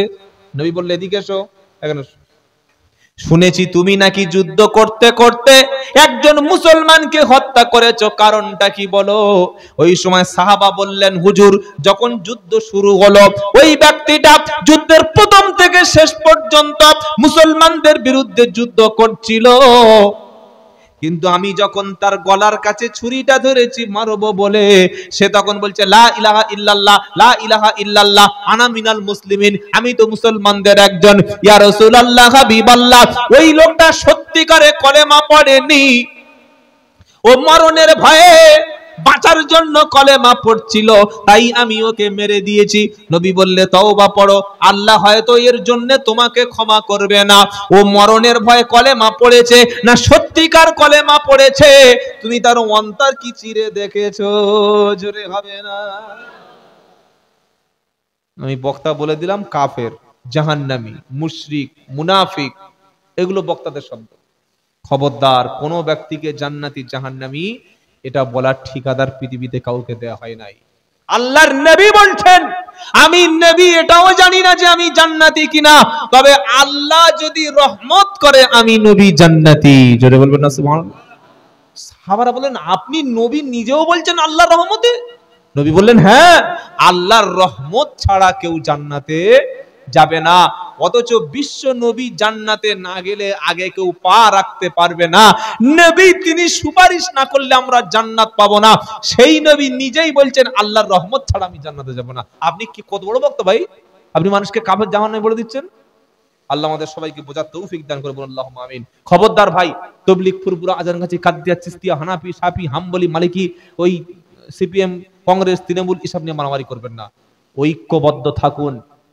আপনারা বুঝতে পারছেন না বাঙালিদের উপরে, বাঙালি হিন্দু, বাঙালি মুসলমান কি কঠিন বিপদ এসে গেছে। আপনার ভাইটা গুজরাটে আছে, আর একটা হিন্দু ভাই উত্তরপ্রদেশে আছে, আর একটা মুসলিম আসামে আছে। নাম বাংলা ভাষায় কথা বলে, নামটা বাঙালি, বাংলা শব্দ মুখে উচ্চারণ করে, সেজন্য ঘাট ধরে বাংলাদেশে পাঠিয়ে দেওয়া হচ্ছে। রেশন কার্ড আছে, আধার কার্ড আছে, পাসপোর্ট আছে, ভারতের আইডেন্টিটি সমস্ত প্রুফ তার কাছে আছে, তারপরেও তাকে বাঙালি বলে, বাংলাদেশি, রোহিঙ্গা বলে পার করে দেয়া হচ্ছে কি হয় না? তারাই সামনে এসে গেছে 2026-এ, তারা এসে আক্রমণ করবে, তারা বাঙালি বিদ্বেষী, বাংলাকে দখল করবে। আর আমরা মুসলমানরা নিজেদের মসজিদের মধ্যে, মাদ্রাসার মধ্যে, খানকার মধ্যে, মার্কাজের মধ্যে, জলসার মধ্যে একে অপরের কাপের ফতোয়া দিয়ে দিয়ে ভাগ করে দিচ্ছি। এই চলতে থাকবে। এরকম করলে আমরা শান্তি পাবো? কোরআন তাই শুনিয়ে দিচ্ছে কি, ইন্নামাল মুমিনুনা ইখওয়া, মুসলমান সকলে হলে ভাই ভাই। বলুন সুবহানাল্লাহ। ফাআসলিহু, ওগো কোরআন শোনো, ফাআসলিহু বাইনা আখওয়াইকুম। আল্লাহ বলছেন যদি তোমাদের ভাই ভাইয়ের মধ্যে কোনো ব্যাপারে যদি গন্ডগোল হয়, তোমরা পরস্পর মধ্যে মীমাংসা করে দাও। বলুন সুবহানাল্লাহ। এবার একটা মুসলমানদের টিম দুর্বল আর একটা টিম বিশাল ক্ষমতাবান, এরকম ঝগড়া হয় না মুসলমানদের মধ্যে? কি দুর্বল আর যারা ওই ক্ষমতা আছে, পার্টস আছে, টাকা আছে, যাদের কাছে মেশিন টেশিন আছে, ওরা কিন্তু অন্যায় করছে, কিন্তু ওর ক্ষমতা বেশি। হয় কি হয় না? কোরআন বলছে, ওয়া ইন তাইফাতানি মিনাল মুমিনিনা কতুলু ফাসলিহু বাইনাহুমা। তোমাদের মধ্যে দুই দল যদি, মুমিনদের মধ্যে দুই দল যদি মারামারি করে, ঝগড়া করে, অশান্তি করে, এক দল যদি আর এক দলের বিরুদ্ধে যদি যুদ্ধ করে, আমার আল্লাহ বলছে ফাসলিহু বাইনাহুমা, তোমরা দুই দলের মধ্যে সংশোধন করে দাও, বিচার করে দাও, ইসলাহ করে দাও, তাদের দুজনকে ভুল পথ থেকে ফিরিয়ে আনো। আমার নবী বললেন, যখন কোন দুটো দল মারামারি করবে, অশান্তি করবে, তোমরা অত্যাচারীকে সাহায্য করো, আবার অত্যাচারিতকে সাহায্য করো। কথাটা শুনে মনে হয় কি বলছো? দুটো লোক যখন মারামারি করছে, আল্লাহর নবী বলছেন তোমরা জালিমকেও সাহায্য করো আর মাজলুমকে সাহায্য করো। আচ্ছা ভাই, একটা নিরপরাধ লোক, তাকে ধরে দুজন তিনজন মারছে, কোনো কারণ নাই, আমরা গিয়ে ওই যাকে মারছে তার হাতটা বেঁধে দেবো, বলবো মার, একে মার, এটা বলবো তো না? যারা মারছে তার হাত থেকে বাঁচাবো। নবী বললেন, যখন দুই ভাই, দুটো দল তোমাদের মধ্যে মারামারি করে, দুজনকে সাহায্য করো, জালিমকে সাহায্য করো, মাজলুমকে সাহায্য করো। সাহাবারা বলেন, হুজুর কিরকম কথা হলো? কিরকম কথা? মাজলুম মানে অত্যাচারিত, তাকে সাহায্য করব, এটা তো জানি, যে লোকটা মার খাচ্ছে সাহায্য করি, কিন্তু জালিম, অত্যাচারী, তাকে কিভাবে সাহায্য করব? নবী বললেন, জালিমের সাহায্য করার অর্থ হলো তার জুলুমের হাত থেকে তাকে রক্ষা করবে, আর মাজলুমকে যে অত্যাচারিত হচ্ছে তাকেও জালিমের হাত থেকে রক্ষা করবে। এর নাম হচ্ছে দুজনকে সাহায্য করা। বলুন সুবহানাল্লাহ। কোরআন বলছে তোমাদের মধ্যে মারামারি হলে দুই দলের, তোমরা মাঝখান থেকে মীমাংসা করে দেবে। ফা ইম বাগাতু ইহদাহুমা আলাল উখরা ফাকাতিলুল্লাতী তাবগী হাত্তা একদল যদি বাড়াবাড়ি করে, আর এক দলের বিরুদ্ধে যদি মারামারি করে, আর এক দলের বিরুদ্ধে যদি অত্যাচার করে, কোরআন বলছে যারা ক্ষমতা দিয়ে জোর করে, জুলুম করে, বাড়াবাড়ি করে, অত্যাচার করে, আল্লাহর হুকুমে ফিরে আসার আগ পর্যন্ত তোমরা এই জালিমদের বিরুদ্ধে, ক্ষমতাশালীর বিরুদ্ধে রুখে দাঁড়িয়ে যাও। ফাইন ফাত, যদি তারা ফিরে আসে, ফাসলিহু বাইনাহুমা, তাদের দুজনের মধ্যে মীমাংসা করে দাও, বিল আদলি, ইনসাফ সহকারে, ও আকসিতু, ন্যায় বিচার করো, দুজনের প্রতি ইনসাফ করো, ন্যায় বিচার করো, কারণ ইন্নাল্লাহা ইউহিব্বুল মুকসিতিন, আল্লাহ পাক ন্যায় বিচারকারীকে বড় ভালোবাসে। নারায়ে তাকবীর। ন্যায় বিচারকারীকে কে ভালোবাসেন? আমার আল্লাহ ভালোবাসেন। আর একটা আয়াত বলবো, পুরো আলোচনার শেষের দিকে নিয়ে আসবো। 10 নম্বর আয়াত, এবার 11 নম্বর আয়াত সূরা হুজুরাত। আল্লাহ কি বলছেন? ইয়া আইয়ুহাল্লাযীনা আমানু লা ইয়াসখারু কওমুম মিন কওমিন আসা আইয়াকুনু খায়রাম মিনহুম। ও বিশ্বাসী বান্দারেরা, লা ইয়াসখার, তোমরা কাউকে উপহাস করো না, ঠাট্টা করো না, বিদ্রুপ করো না, কাউকে নিয়ে ফানি করো না, কাউকে নিয়ে মজা করো না, তুচ্ছ তাচ্ছিল্য করো না। কওমুম মিন কওমিন, কোন পুরুষ যেন অন্য কোন পুরুষকে দেখে ঠাট্টা বিদ্রুপ তামাশা কোন বেটা ছেলে অন্য কোন বেটা ছেলেকে না করে। কারণ কি? আসা আইয়াকুনু খায়রাম মিনহুম, তোমরা যারা ঠাট্টা করছো, বিদ্রুপ করছো, যাকে নিয়ে তামাশা করছো, যাকে নিয়ে তুমি উপহাস করছো, তুমি যাকে নিয়ে ঠাট্টা বিদ্রুপ করছো, তোমার চাইতে ওই ব্যক্তিটা হয়তো আল্লাহর কাছে অনেক ভালো। জোরে বলুন। এবার আল্লাহ মেয়েদের বলছে, কি বলছে?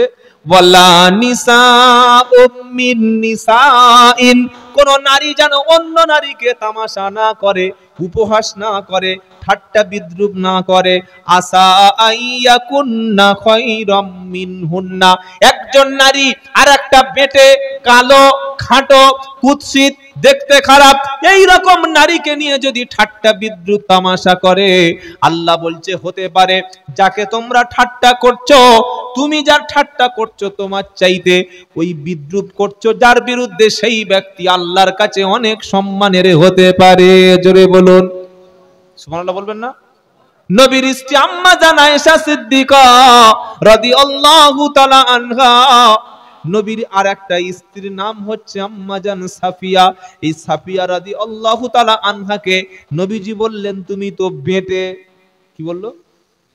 বেঁটে বলেছে। এই বেঁটেটা খুব খারাপ নাকি? এই যে আমরা লোকের কি বলি, টাকওয়ালা, ভুঁড়িওয়ালা, কেলে, তারপরে বেঁটে বলি, কি বলি না?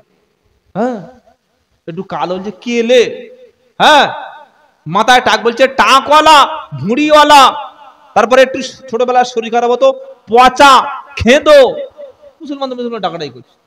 আর বাড়ির মেয়েরা যদি একটু কালো হয়, শাশুড়ি তার নিয়ে কি ঠাট্টা বিদ্রুপ যে করে। বাইরে বলিস না, বু আমার ছেলে দেখেছিস, চাঁদের মতো, 6 ফুট হাইট, ওই রকম সাইট, কিন্তু বউটা পছন্দ হয়নি। কেন পছন্দ হয়নি? না, আমার ছেলে করে ফেলেছে আর ফেলে দেব, কালো বউ, কালো কেলে বউ। ঠাট্টা বিদ্রুপ করে কি করে না? আল্লাহ বলছেন, এই নারী, এই মেয়ে ছেলে, তুমি তোমার বউমাকে ঠাট্টা করছো কালো বলে, বেঁটে বলে। আসা আইয়াকুন্না খায়রাম মিনহুন্না, হতে পারে যাকে ঠাট্টা করছো সেই তোমার চাইতে আল্লাহর কাছে উত্তম। সুবহানাল্লাহ বলেন। তুমি একটা বেঁটে লোক দেখে ঠাট্টা, হ্যাঁ বেঁটে, খাটো, ঠাট্টা করছো, আল্লাহ বলছে ঠাট্টা বিদ্রুপ করো না, উপহাস করো না, যাকে ঠাট্টা করছো সেই হয়তো আল্লাহর কাছে তোমার চাইতে ভালো হতে পারে। আয়েশা সিদ্দিকা সাফিয়া রাদিয়াল্লাহু তাআলা আনহাকে বলেছে বেঁটে। আমার নবীজি বললেন, আয়েশা আগে ক্ষমা চাও, খবরদার তুমি এমন কথা বলো না, তোমার কথাটা এত অন্যায়, এত দোষের কথা, এত বিষাক্ত কথা, বাজে কথা, এই কথার এত নোংরা কথা, ওই কথাটা এত নোংরা, ওই নোংরাটা যদি সমুদ্রের মধ্যে ফেলে দেওয়া হয়, সমুদ্রের সমস্ত পানিগুলি সব নোংরা হয়ে যাবে। জোরে বলুন নাউজুবিল্লাহ। আমরা কোনো মানুষকে খারাপ বলবো না, তার বিচার আল্লাহ করবে। আল্লাহ বলছেন, ওয়ালা তালমিজু আনফুসাকুম, তোমরা কাউকে নিন্দা মন্দ করো না, ওয়ালা তানাবাজু বিল আলকাব, তোমরা কোনো মানুষকে খারাপ নাম ধরে ডেকো না। আল্লাহর নবী মদিনায় যাওয়ার পরে দেখলেন প্রত্যেকে 3-4টে করে নাম, কটা করে নাম, 3-4টে করে নাম মদিনার লোকদের। তো বিশ্বনবী মুহাম্মদ সাল্লাল্লাহু আলাইহি ওয়াসাল্লাম যে নাম ধরে ডাকে, ও সাহাবা মন খারাপ করে। নবী বলেন, ব্যাপারটা কি? বলে হুজুর আমাদের মদিনায় সবার 3-4টা করে নাম, আর আপনি যে নাম ডাকছেন ওটা ওর খারাপ নাম। সঙ্গে সঙ্গে কোরআনে আসলো, এসে কি বললো? বিইসাল ইসমুল ফুসুক বাদাল ঈমান। ঈমান আনার পরে কারোর মন্দ নাম ধরে ডাকাটা অন্যায়, দোষের। তাই আমরা আমাদের ভাইদের সুন্দর সুন্দর নাম ধরে ডাকবো, কারোর খারাপ কারোর মন্দ নাম ধরে ডাকবো না, বলি ইনশাআল্লাহ। এই 10টা আয়াত আপাতত থাক। বাবাজিরা, আল্লাহ ভাইরা, সূরা হুজরাত থেকে আমাদের কয়েকটা শিক্ষা দিল। 1 নম্বর কি? বিশ্ব নবীর সামনে, সম্মানিত আলেমদের সামনে, ওস্তাদদের সামনে, পিতামাতার সামনে জোরে কথা বলা, বেয়াদবিপূর্ণ আচরণ করা, জোরে বলেন, যাবে না। সূরা হুজরাতের দ্বিতীয় শিক্ষা কি পেলাম? কোন ব্যক্তির বাড়িতে প্রবেশের আগে পিছন থেকে ডাইরেক্ট ঢুকে গেলাম, সালাম দিলাম না, কারোর অনুমতি নিলাম না, এটা চলবে না। আজ থেকে সকলে নিয়ত করি, বাড়িতে ফিরে গিয়ে বিবিকে, বাচ্চাকে, ভাইকে, আপনজনকে অথবা অপরিচিতকে সালাম দেব, অনুমতি নেব, তবে গৃহে প্রবেশ করব ইনশাআল্লাহ বলেন। তৃতীয় কি শিক্ষা পেলাম সূরা হুজরাত থেকে? যে কোনো ব্যক্তি যদি কোনো ফাসেক, মিথ্যাবাদী কোনো খবর যদি আমাদের কাছে দেয়, ওই খবরটা যাচাই বাছাই না করে, জাস্টিফাই না করে, যা খবর এসছে বিশ্বাস করে নিলাম। মোমেন কখনো সত্যতা যাচাই না করে কোনো খবর বিশ্বাস করে না। 4 নম্বর কি পেলাম সূরা হুজরাত থেকে? আল্লাহর নবী বলছেন, একজন মুমিন একজন মুমিনের কি গো ভাই।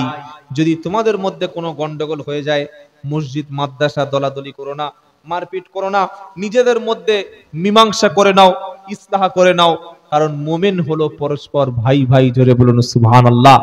5 নম্বর কি শিক্ষা পেলাম? কোরআন শুনিয়ে দিচ্ছে, কোনো ব্যক্তিকে ঠাট্টা বিদ্রুপ করা যাবে না। কারো খাঁটো, কেউ দেখতে খারাপ, কেউ একটু অশিক্ষিত, কিংবা কারোর রূপ নিয়ে, কারোর গুণ নিয়ে, কোনো মানুষের কালার নিয়ে এগুলি বিদ্রুপ করা হারাম, জায়েজ নয়। 6 নম্বর কি শিক্ষা পেলাম?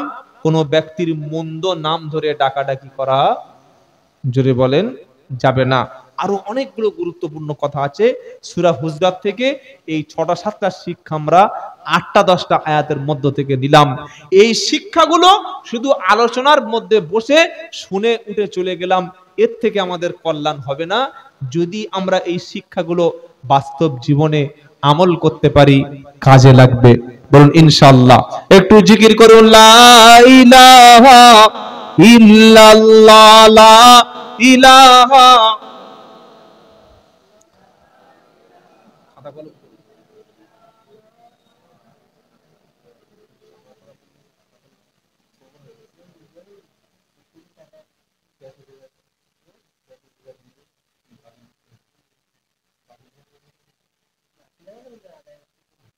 লা ইলাহা ইল্লাল্লাহু মুহাম্মাদুর রাসূলুল্লাহ।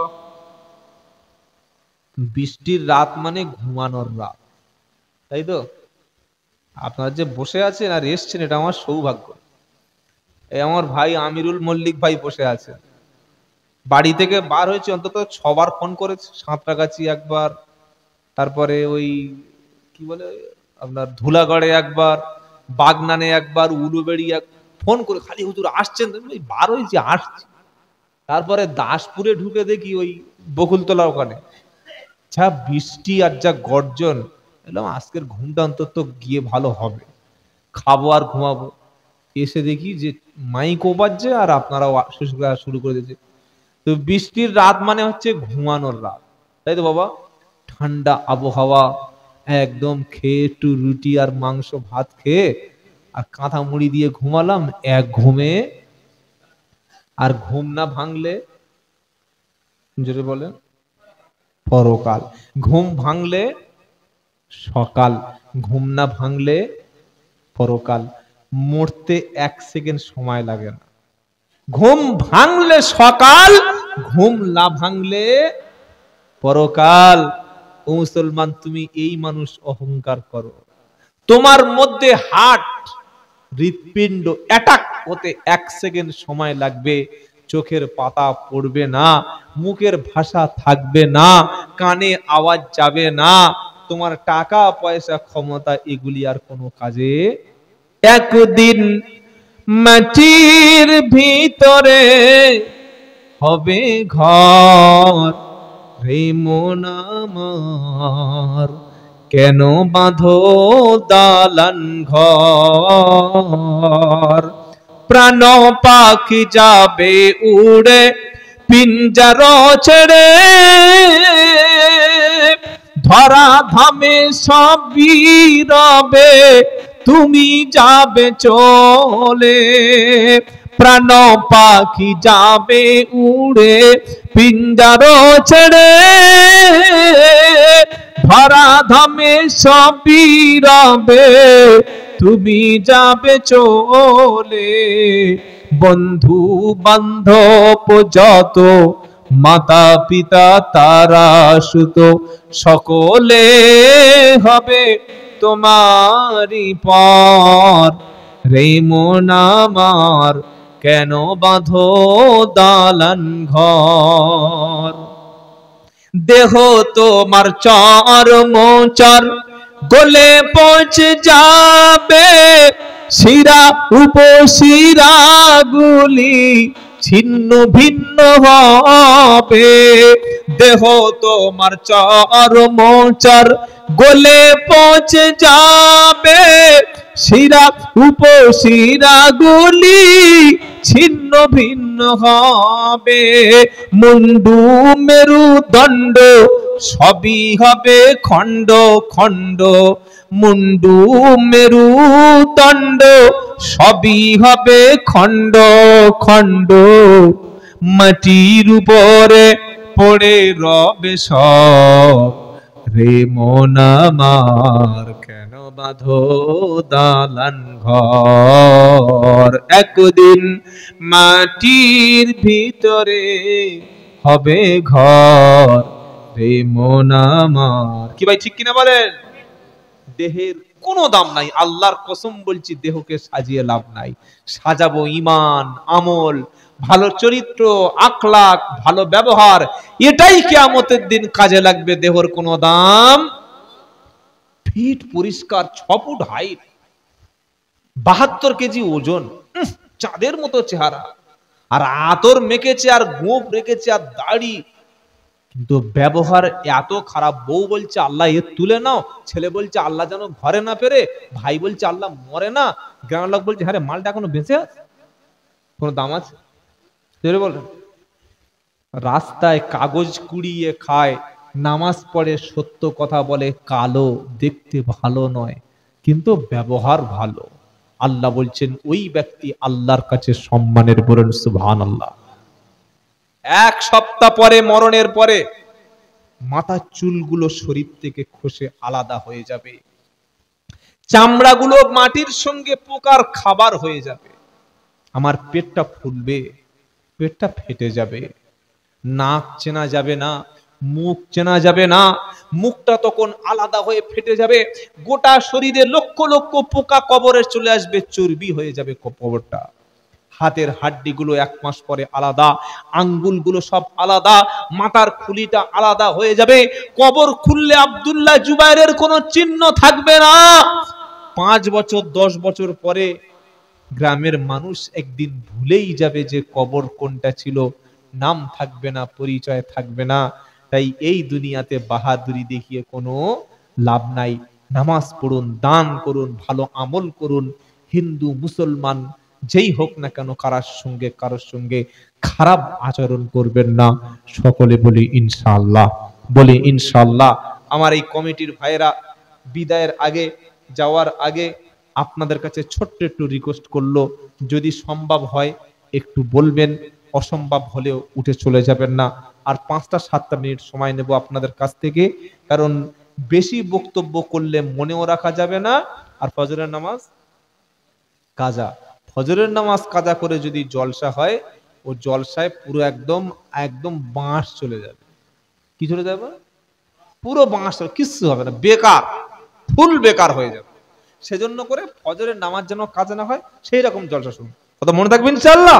বাবাজিরা, আল্লাহ ভাইরা, এই ছোট্ট মাহফিলের একটু খরচ হয়ে যাদের দেওয়ার মতো সামর্থ্য আছে, ক্যাশ হোক বাকি হোক, 500, 1000, 1000, 1500, যদি কোনো আল্লাহর বান্দা পারেন একটু বলবেন, চাপাচাপি নয়, প্রেসার ক্রিয়েট নয়, খুশি মনে নিজের থেকে বলবেন যে আল্লাহ বা রসুলকে ভালোবেসে আমি এটা একটু সহযোগিতা করব। এরকম কোনো আল্লাহওয়ালা থাকলে একটু হাতটা তুলবেন, 1000 হোক 500 হোক, এখন থাকলে বলবেন। খাতা কলম আছে? কই আর করুন, হ্যাঁ বলুন বাবা, একটু হাত তুলুন দেখি। ইনশাল্লাহ উঠবেন না, খবরদার কেউ উঠবেন না, 5 মিনিট দোয়া করে সব চলে যাবো। বলেন ইনশাআল্লাহ। আচ্ছা থাক থাক থাক, যাও মেনে যাবে। বলেন দেখি প্রথম কে আছে ইনশাআল্লাহ। আলহামদুলিল্লাহ। আমার যুবক, আরে টাকাটা নিয়ে নিন ভাই, 100 টাকা দিয়েছেন, না রে তাকবীর। ক্যাশে যা আসে তাই ভালো, আজ খাই কাল বাজি, ওই করে লাভ আছে? যা ক্যাশে আছে 500, 200, 100, 1000 বিসমিল্লাহ বলে আল্লাহ রাস্তায় দিন, ইনশাআল্লাহ আল্লাহ কবুল করে নিন। আর একজন ভাই কিছু টাকা দিয়েছেন, আল্লাহ কবুল করে নিন। 500, 1000 যে যা দেবেন আল্লাহ দিয়ে দেন।